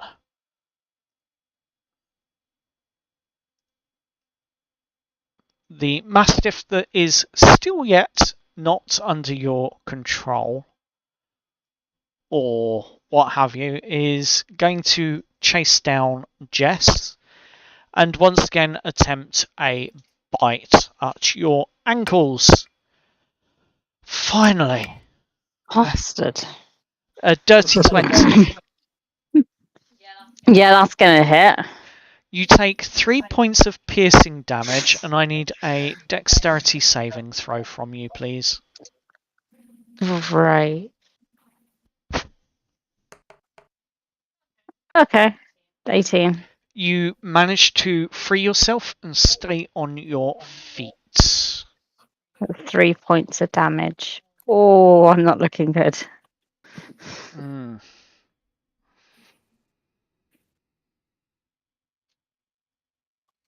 And with that, it is once again the top of the round. The fire is still spreading.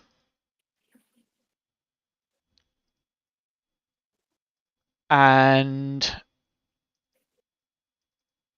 very soon it might be out of the control of your create and destroy water spell.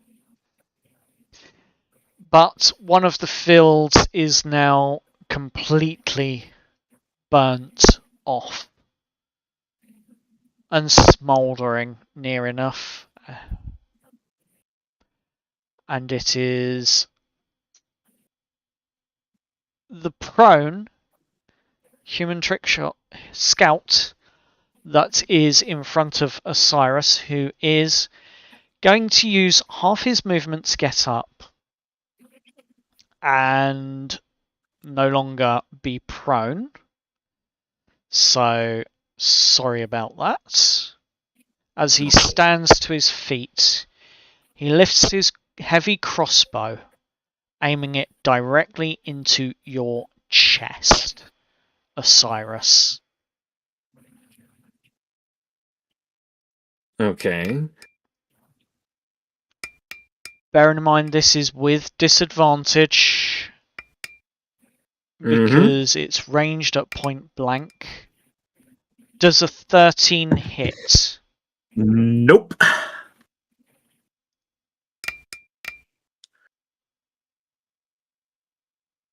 Nope.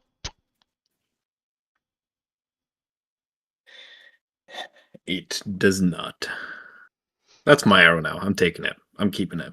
Yep, it just stops itself short on whatever armor you are currently wearing. It does not pierce. It's a heavy blow, but it doesn't pierce.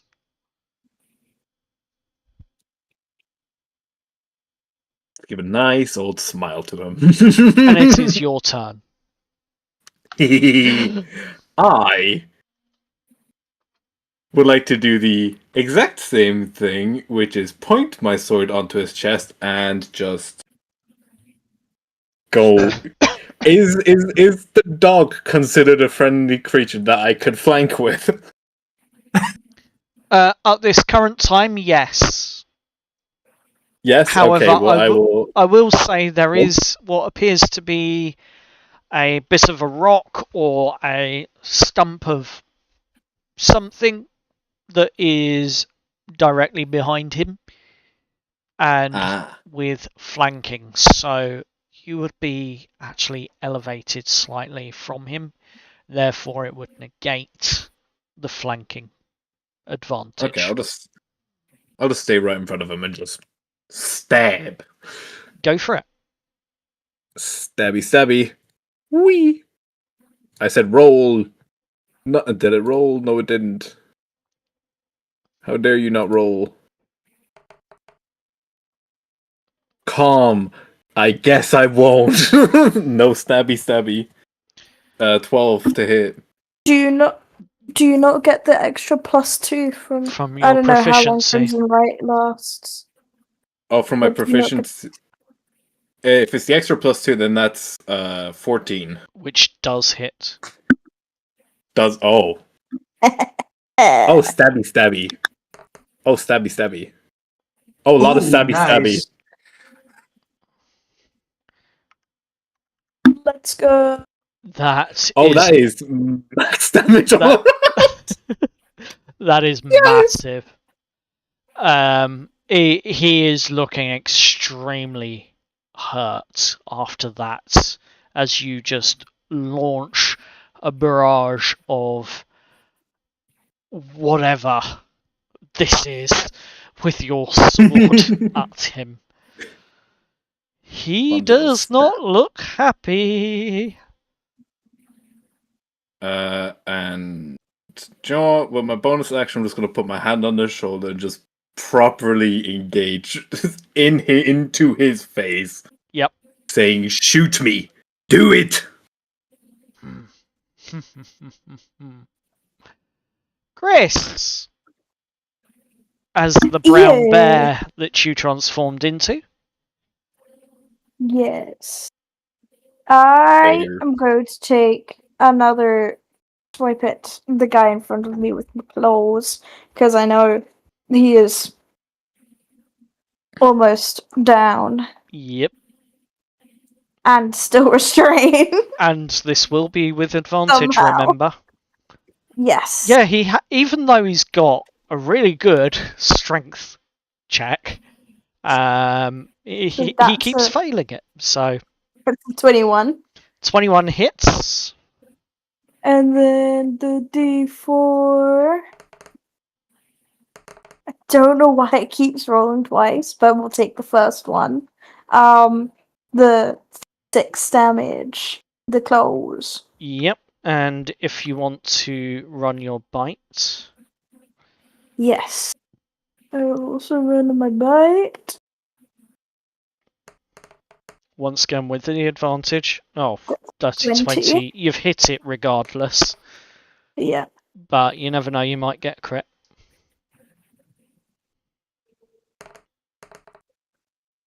That's 4 damage. He is hanging on by a thread. Literally. Like, you are looking at him with your bear-like eyes, and as you stare him in the eyes, his eyes are just giving off this, please just get this over with quickly, kill me, sort of look of fear, and just there's blood all over him. He's got gaping wounds. Like, how he's still alive, you're not sure, but he is barely hanging on. So. Right. Yeah, that's all I can really do. He is not looking healthy, and he is going to give it one last Hail Mary at Aspen, the scout that is here. Please, please, please. No! No! What a glorious sound. What a genuinely glorious sound. Wow. So I've been rolling for the recharge to get the repair back up and running on his heavy crossbow so he can do the point blank shot. I think he's breaking it even more. And it's just not rolling my way tonight. No. So he's just going to give it a Hail Mary with a wild and random stab. Does an 11 hit? No, it does not. He is running. In that case, and that does mean that you will get an opportunity attack before he leaves the battlefield. Woo! How do I make that? Is that just a regular attack? Yep. That would just be a regular attack. So, +6? Yep. Oof. That hits. Ooh. And then the same normal damage, 1d10 +6? Yep. 1d10 +6. 15. As he turns to run away, how do you want to kill him? Oh, Hell yeah.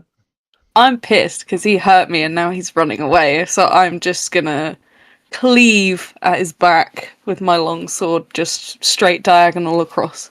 Okay, you slash him across the back as he is running, and he is dead. Hell He yeah. just collapses to the ground. Next up is Jess. Jess is pretty pissed. She's going to attempt Vex with the hand axe again on the doggo that's currently almost, attacking her and making her really, Okay. really injured. So Go for it. let's do this. Let's Come do on, let me this. roll well. Oh, thank God for that. That 17 hits. to Roll your hit. damage. Thank you. And then for my second, I get advantage on my second one. So second attack will be with the dagger. Yep. And that's advantage. So one, come on, please, please, please, please. Oh, 20, Thank God for that. 23. Yeah, I was going to say 23. And then second attack, a total of 4 piercing. So that's a total of 7 points, I think. Where was me? As Slashing damage you per sword, slash 7. across it with your dagger, you literally slice the head clean off. Right. Poor doggo. I wanted to make it quick, but yeah, okay. I would say that was pretty quick for the dog. Yeah. Yeah. I mean, it took less than 6 seconds when you think about it. But with that, Aura, you're up. You can all see the light at the end of this. Woo. Ooh, I think I know what I'm gonna do, and I'm gonna see if I can win even more at D&D, guys. Go on. Because I'm pretty sure there's another Mastiff. That's dead.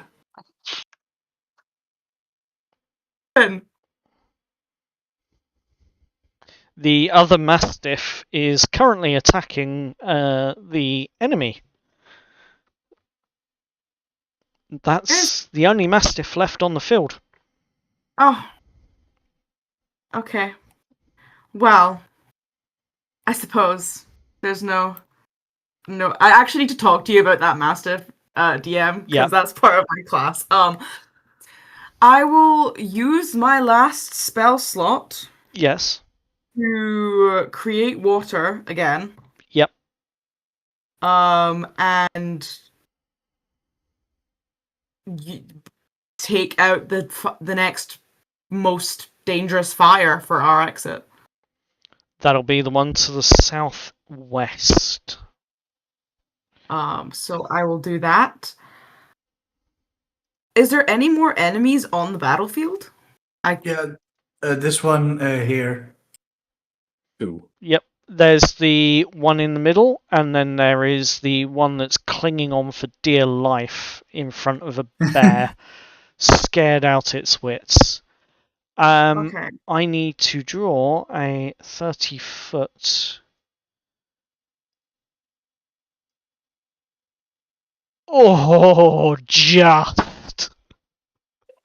Nice. Just managed to put that one out. Good stuff. Oh.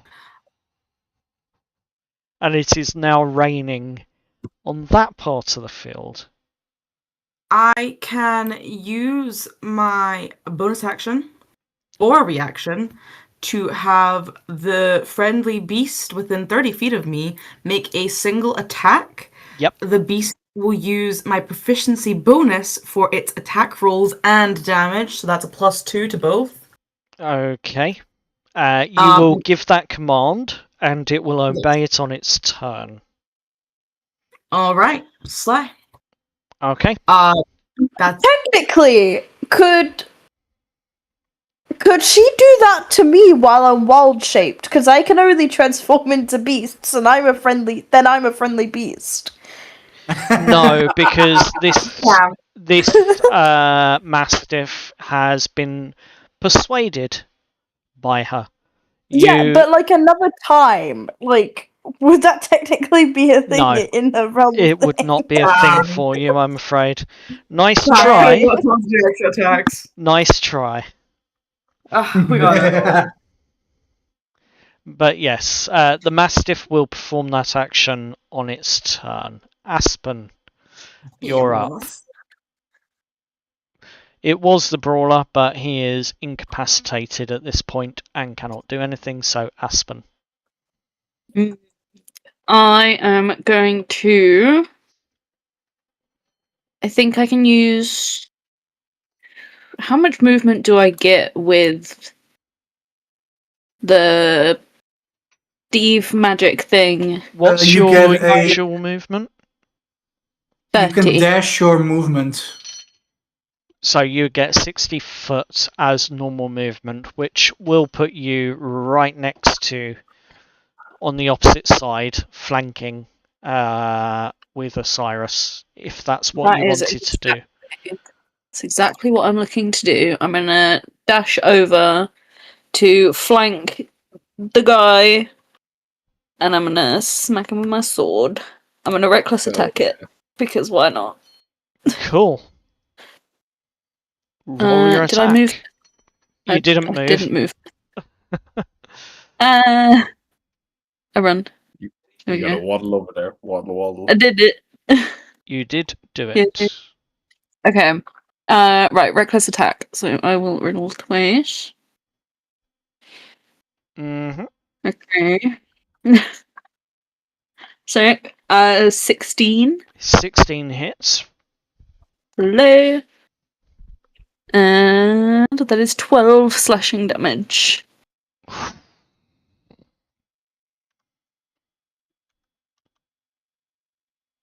Oh, hang on. I need to minus that. How do you want to kill this one? Oh my god, I'm running out of unique ways. Yeah, you got this. Come on. I mean, again, I'm behind him, right? So I'm just gonna, again, clean slash, maybe against the back of the neck. Why not? I'm gonna slash the back of his neck. As he is distracted with Osiris, you come in from behind with your greatsword and you swing around and you catch his neck. Doesn't come off this time. Not that dramatic. But it does slash through his jugular. And you do see the blood spurting near enough up to 15 feet in distance from his body as it collapses, spurting all over the place. However, I need to make a secret roll. No, puppy. Because you have that sword out, there is blood going all over the place, and it is absolutely fine. Cool. Yay. You're good. I rolled odd. So, with that, it is the Mastiff's turn. And he looks at the dead comrade, looks at you, Aura, gives a sort of, well, I don't know, well, this person, because you can still speak with animals at this moment. Yeah. And it just sort of says to you, well, this person just killed you before I could, so I charge the other one. And he's going to do a charge and a dash. Oh, I need to select, not rule. I'd like to call him a good boy while he does this, by the way. Fair enough. That gives him some Hell encouragement. He Yes. charges. He can't do anything other than basically charge directly into him. And with a nat 1, he kind of misjudges the charge as he has to dart around Jess and overshoots before turning back and coming back round. And with that, it is Steve's go. Alright. I am going to move a bonus action dash 40 feet. Yep. Well, You get right. You can move that on your movement anyway, can't you? Yeah, I'm going to get in this guy's face. And I'm going to cast Chill Touch. Ooh. That's a bit extreme, but go for it. Hey, Steve has been shot a lot. He needs this. Go for it. Redemption. DM, that's not. What? I rolled a nat 20. Yes! So that's a 26 to hit. I'm just gonna say now, he had 1 health left. And the very last attack, the very last piece of this, you roll a critical hit to double your damage. First of all, roll your damage because I want to see how badly you screw him up with this. That's 2d10. That's Mutilate the bodies. You're not going up a level. What? Don't worry, it's a Munchkin reference. So you was that double the dice? 2d10. 2d10 and you rolled a 3. Yeah, I'm not doing well, guys. Look, he got one good. I mean, What? Yeah. I mean, it's a crit. Can I describe how I brutally killed this guy? Yeah, go for it. I mean, this is your victory kill. You see Steve's hands glows with a eerie kind of magic. Like a skeletal hand starts to form around his hands. Mm-hmm. He punches the guy into the liver. And then the hand starts to crawl from Steve's hands into his eyes and just stabs down. And as it does this, there is a chill that comes up in the air off of him in that very moment, as if he has had his soul frozen from the inside out, turning very brittle in the process. And his body just seems to crumble from the sheer sudden cold touch, the chilling touch that it is as he falls to the floor.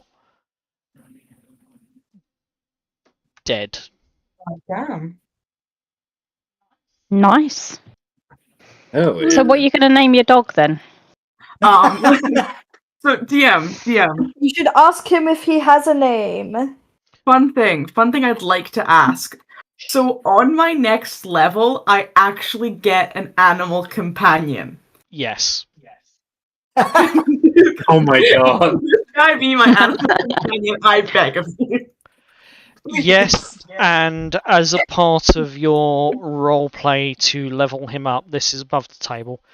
As part of your roleplay to level him up, to level yourself up and get there, you will have to take this opportunity whilst you are looking after this beast to train it. Yes. I would like to go up to my beast. To my boy. He's not a beast. He's my boy. He's a dog. He I'd is like a to dog. go up to him. Yep. And I will give him the best head scratches I could ever muster. He kind of looks at you and goes, "That feels good. Where's my bone? What's your name, bud? Where's my bone?" Okay. Right. And I'm gonna look at the corpses I'm gonna tell him. 1 second. Can I like cut off someone's leg? Slay the bodies. Yep, you can. D&D. I would like to cut off someone's leg and just carry it over to him. Very casual. I'd like to mention, not bat an eye. And she's like, "This a big enough bone? Do you want more bones?" Tis a juicy bone. Tis a very juicy bone. My name? I did promise. Not really been given one. Nom, nom, nom, nom, nom. Okay. They just called me. Well, they called me bitch and all these other names, and none of them really I liked. That's so You're a nice lady. mean. Yeah? How do we feel about the name Milo? I can work with that. Yeah. You're Yeah, we hearing like this the name from the Milo. dog saying, I can work with that. How long does the spell last again? Is it 10 minutes? I can cast it innately without anything, so I'll just continue casting it. Okay, fair enough. So yeah, I you're don't having need- this conversation with the dog, no problems. Yeah. Like, I don't need to use a spell slot or anything. It doesn't even take me an action. I can just cast it. But I would just like to preface this with, there are still 2 raging fires that are still ongoing. Fine. That's fine. That's fine. The bear is making noise to get people's attention to come over. As we Die! run, can Steve quickly look for look the bodies for maybe leather armor? You yeah, certainly can, and I will go through that in a bit, but as you roll, how long are you spending to look at these corpses? Maybe not even a minute, like looking around for any kind of leather armor and taking the take the nearest by one. Okay, no, that's absolutely fair. I'll give you that. You do find some leather armor. It is just sort of standard padded leather armor on one of the scouts. So yeah, you do find some padded leather armor, but that's it. I'm going to add that to my sheet. Yep. But that's about all you've got time for before the wheat field would fully catch and become a smouldering wreck of what once was good crop. Well, it wasn't us who set the fire. Yeah. We Can I- start the fire. Wait. Oh, no. Can I roll a religion check? Because this is Shantae's domain. Yes, you can. I'm so stupid, guys. Are you going No, you to got this. say a prayer? Yeah, she will look at Milo and say, "I'm not crazy. Don't judge me for this." And she will kneel in front of the smoldering flames, just where she's like warm, sweating maybe, but she's not getting hurt by the flames. Yep. And she will clasp her hands and she will pray up and she'll kind of ask for, is there anything we can do for the innocent crops of the farmer who did nothing wrong? As this is not their fault. I would like you to roll a religion check for me. Ooh, You said padded armor, right? Yes, it's padded leather armor. All right. That was a 13, unfortunately. On a 13, you feel like she's heard your plea, and you haven't noticed that the sky was rather overcast and cloudy for the most part. And it takes about a minute before you feel a soft raindrop land on your head.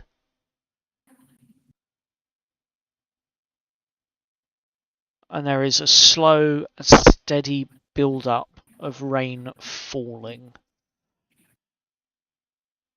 It does seem quite localized. Aura just kind of looks up at the rain, as I'm assuming she will be getting drenched. And she just smiles. She's like, God damn, this never would have happened on Earth. This is kind of crazy. Talking to a dog. I'm talking to a dog. Dog looks at you and is like, gods are real. Gods are real. Milo, come here. She will wrap her arm around Milo as he continues. He trots over to you and sort of snuggles in a little bit. Yes! But he's still slightly standoffish. I'd like you to roll an animal handling check, please. This I can do. As 16. the rain... 16? Yeah, he nuzzles in a little bit and then sits next to you. Yes!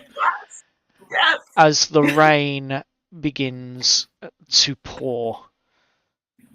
I'm gonna turn into not a bear anymore. Yep, you devolve from being a bear. You become Chris once again. Yes. And the rain does indeed put out the fires, leaving behind a scorched and charred wheat field. However, it seems that for now, Gary, who has basically been tagging along with Aspen and keeping out of the way, pipes up. I don't think they'll be back again tonight.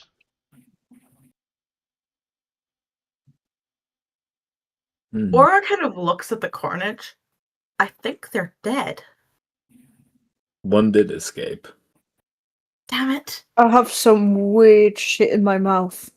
I think you were eating someone. I've got something nasty on my hands for some reason. Hilarious. I mean, if we want to try and finish up a long rest, maybe let's move to the next field. Ooh, before That might be good if someone's got like a bandage for my leg. Oh, I do. Yes, let me. Appreciate it. Another one of my hit die. Uh-huh. And patch her up. Guys, do we want another unseen servant taking watch? Oh, nice. You heal 10. Ooh, thank you. No, actually, you heal 12. Not 14, 12. Yeah. Oh, amazing. That's like I'm back to full health. Thank you so much. Might as Also- well get the Full health. unseen servant up, because you'll get your spell slots back after a long rest anyway. Yeah. That might be Guys, do we want to use alarm on the box while we sleep? Yes, I would probably say so. Also, Alright, could whoever is holding it give me the box? I think I have it, so I'll give you the box. Yeah, Steve sits down and basically creates the same room that he did on the room that we were in, but in a smaller size because, well, smaller object to be used on. And he will make everyone not trigger the alarm that's in the party. Including the dog. Including the dog. plus dog. Thank you very much. Okay, you settle down and you set your alarm. You make camp as you move over to the next sort of field along, which is a little bit more open. It's not a wheat field or anything like that. You set up to go for the rest of the night's sleep. Bearing in mind it is about 3 AM at this moment in time. if you wish to take a long rest, it will be about 9 a.m. in the morning when you get up and make a move on to the Silver Lake cities. I know that I definitely need a long rest. I didn't take any damage, but I also have no spell slots left, and I've used a bunch of my hit dice. So if I want to heal or do any magic, I really need a full rest to fix A long that. rest would be good. Okay. And it will also heal up the players I haven't been able to fully heal. And is it just the unseen servant that is taking watch? No, I'll take the also watch. You have a level of exhaustion. Yeah, we Stop can it. still sleep. I'll still get enough sleep to get rid of it.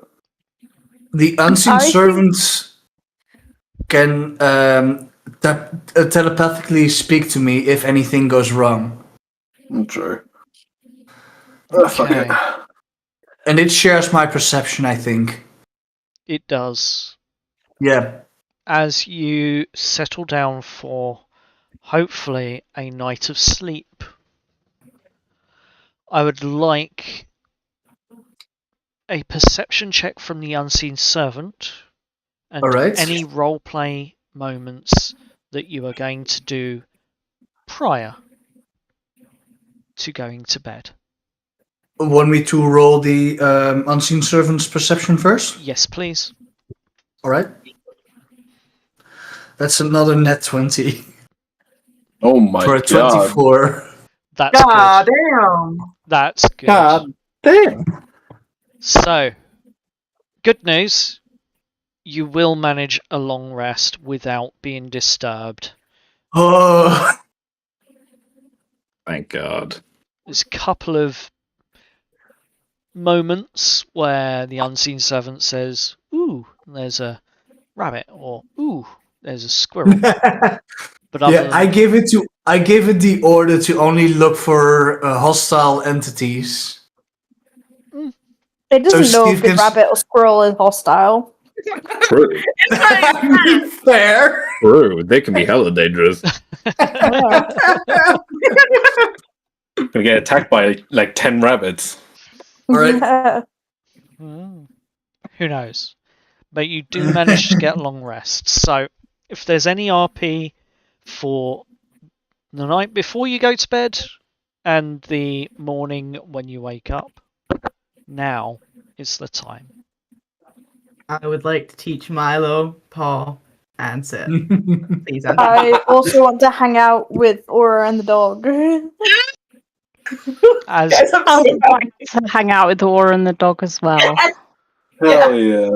I will give you all about an hour before you need to get some sleep, otherwise you won't get a long rest, which will be enough time as you try and teach this dog paw and paw tricks. Roll an animal handling for me. If you have other, you have two others with you, so you do get the advantage on this. And I also have speak with animals as well if I need Yes. to cast it as well to have a conversation with 21. You manage to successfully, within about 5 minutes or so, teach the paw trick Yes. to Milo. Yes, Milo's the smartest boy. Are you going to teach him to herd things? Would you like to run around a bunch of animals, Milo? Depends. You will get a juicy bone afterwards. For a juicy bone? Sure. Hell yeah. Hell yeah, dude. High five. And technically I've taught him Paul, so you should know high five. He raises his paw and slaps it down on your hand Yeah! as you man, hold he's it a out. I will give him all the head scratches, and I will be sharing my bed with this dog. Oh, that's I good. made him. That's good. That's real good. I'm probably Yeah. between him. Yeah, keep doing that. Keep doing that. I love him so much. Chris is also laughing their ass off. Aura is in love with the dog. It's been too long since she's had a dog. Love this watch.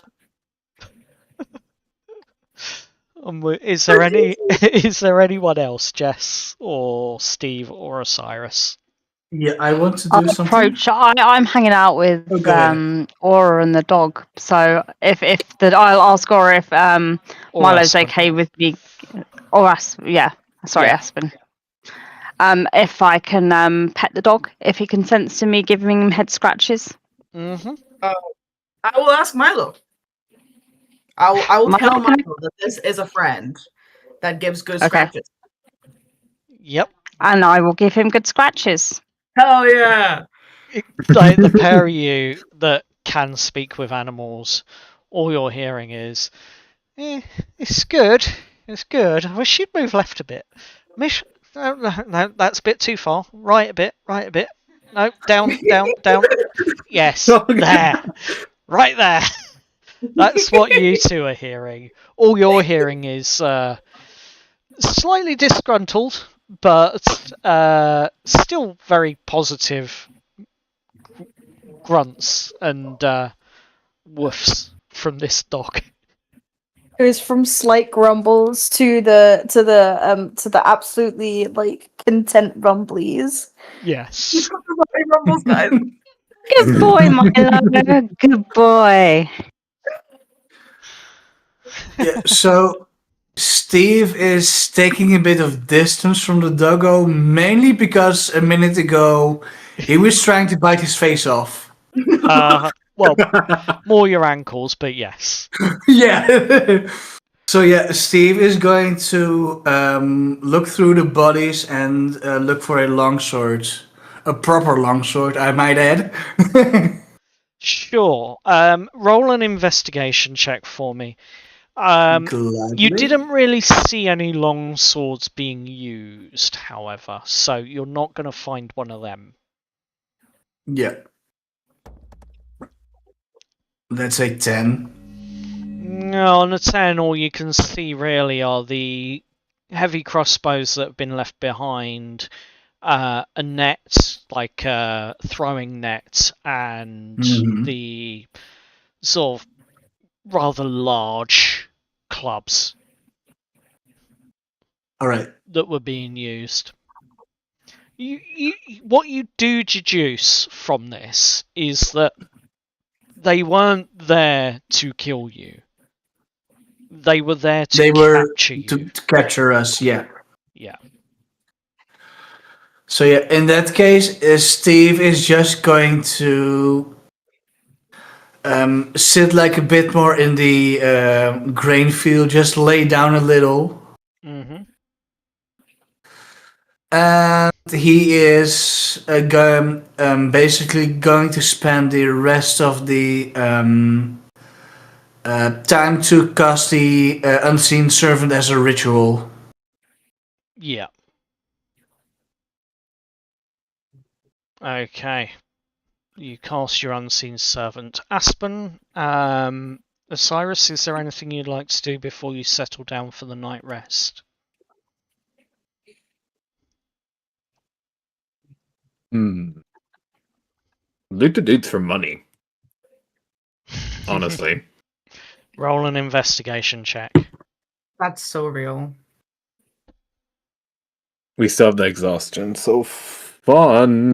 Mm-hmm. For the moment, you do. Yup. 13. I'd say as you root through the pockets, you don't really see too much in the way of hidden stashes, as it were, on their persons. It's not that thorough a check. But you do find maybe 3 or 4 gold pieces across all of the bodies, just loose in pockets. Let's say 4 gold. Okay. 4 gold. Alright, I'm going to toss 1 to Aurora, Chris, Steve, and the other one, Jess. Or Aspen. Someone can take Yes. it. Sure, Jess. Jess can take the other gold. Nice. Thank you for the gold. Thank you. Thank you. Okay. Is there anything Aspen's doing? No, I think I'm probably like setting my pack up. I'm probably watching the dog from a distance, but I don't want to get too close because he's going to be overwhelmed if there are too many people. So, Chris, doesn't Chris have all of my gold, or no? That's a different campaign.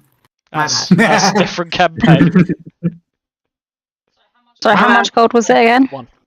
1. Okay. Yep. No. Should we begin with? We had 50. Mm-hmm. But we've spent some. Yep. Okay. Okay, no, I found it. I'm good.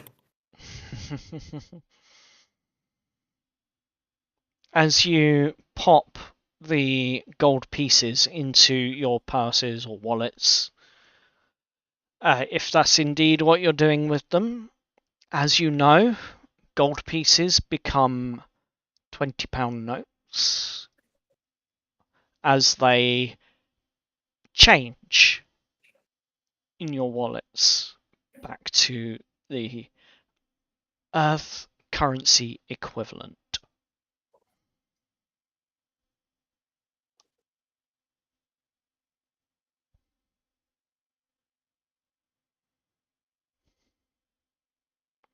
Cyrus, roll a perception check for me. Okay. It's the disadvantage still. That was so good. Still but that's still pretty decent. On an 18, you notice as one of the party members places the gold coin into their wallets that it seems to change with a hint and a glow before settling into what looks like a piece of printed paper with a weird face on it.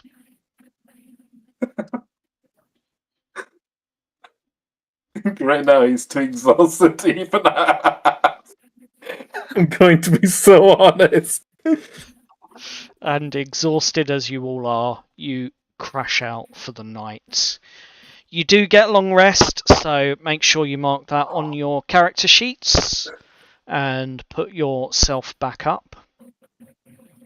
And it is the morning. It is about 9 o'clock. The sun is beating down, and you can see it is a clear and sunny day. Do we lose our point of exhaustion as well? Your point of exhaustion is gone. Yay! Thank God. Yup. Yay, I get all my spell slots back. No, for real, that was me as well. Gary is one of the first to wake up in the morning, and he is sitting there looking around at all of you. And he is, as you're waking up, you're hearing him sort of muttering to himself, going, "Oh my God, I can't believe we actually managed to make it through the night. Either this party is really good for me to be with, or this party is just extremely lucky and slightly well skilled in what they do.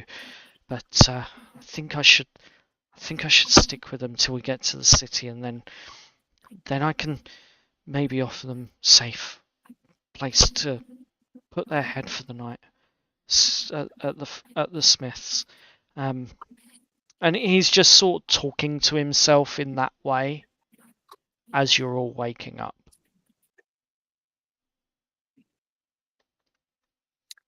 I would like to slowly wake up Milo. Milo is pretty much on his feet instantly and sitting there looking up at you. Food? Want to go get another leg? I come. Food? Alright. She'll go outside and get him another leg from one of the corpses. Oh. Wow. What a phrase. Again, I mean, she doesn't bat an eye. I might, but she doesn't. Oh. Damn. I should toss him another leg. Oh, Lovely. As it starts eating away, I'm assuming that you're all going to be using some of your rations for your own breakfasts. Yep. Yep. yep. And you begin to continue on your journey to the Silver Lake City. And indeed, you make it. And we are going to leave tonight's episode as you are approaching the road leading into the city. Thank you all. It has been an absolutely wonderful session. I thoroughly enjoyed that, and I am so glad that you lot can hit above your belt and your class weight in terms of the combat. That was thoroughly entertaining. Oh yeah. Yeah. I'm It was just some happy that I horsepower. won at D&D, guys. Like, I don't think I'll ever peak quite as much as I have in this session. I'm just happy I survived. I was down to 6 HP at one point. Well, thankfully Steve had something to say about that. Thank you. And on that note, we are going to end the stream. We are going to say goodbye to our wonderful viewers. We're going to say goodbye to each other for another week. And we will be back with more of Dice and Destiny. Bye! Bye. Bye.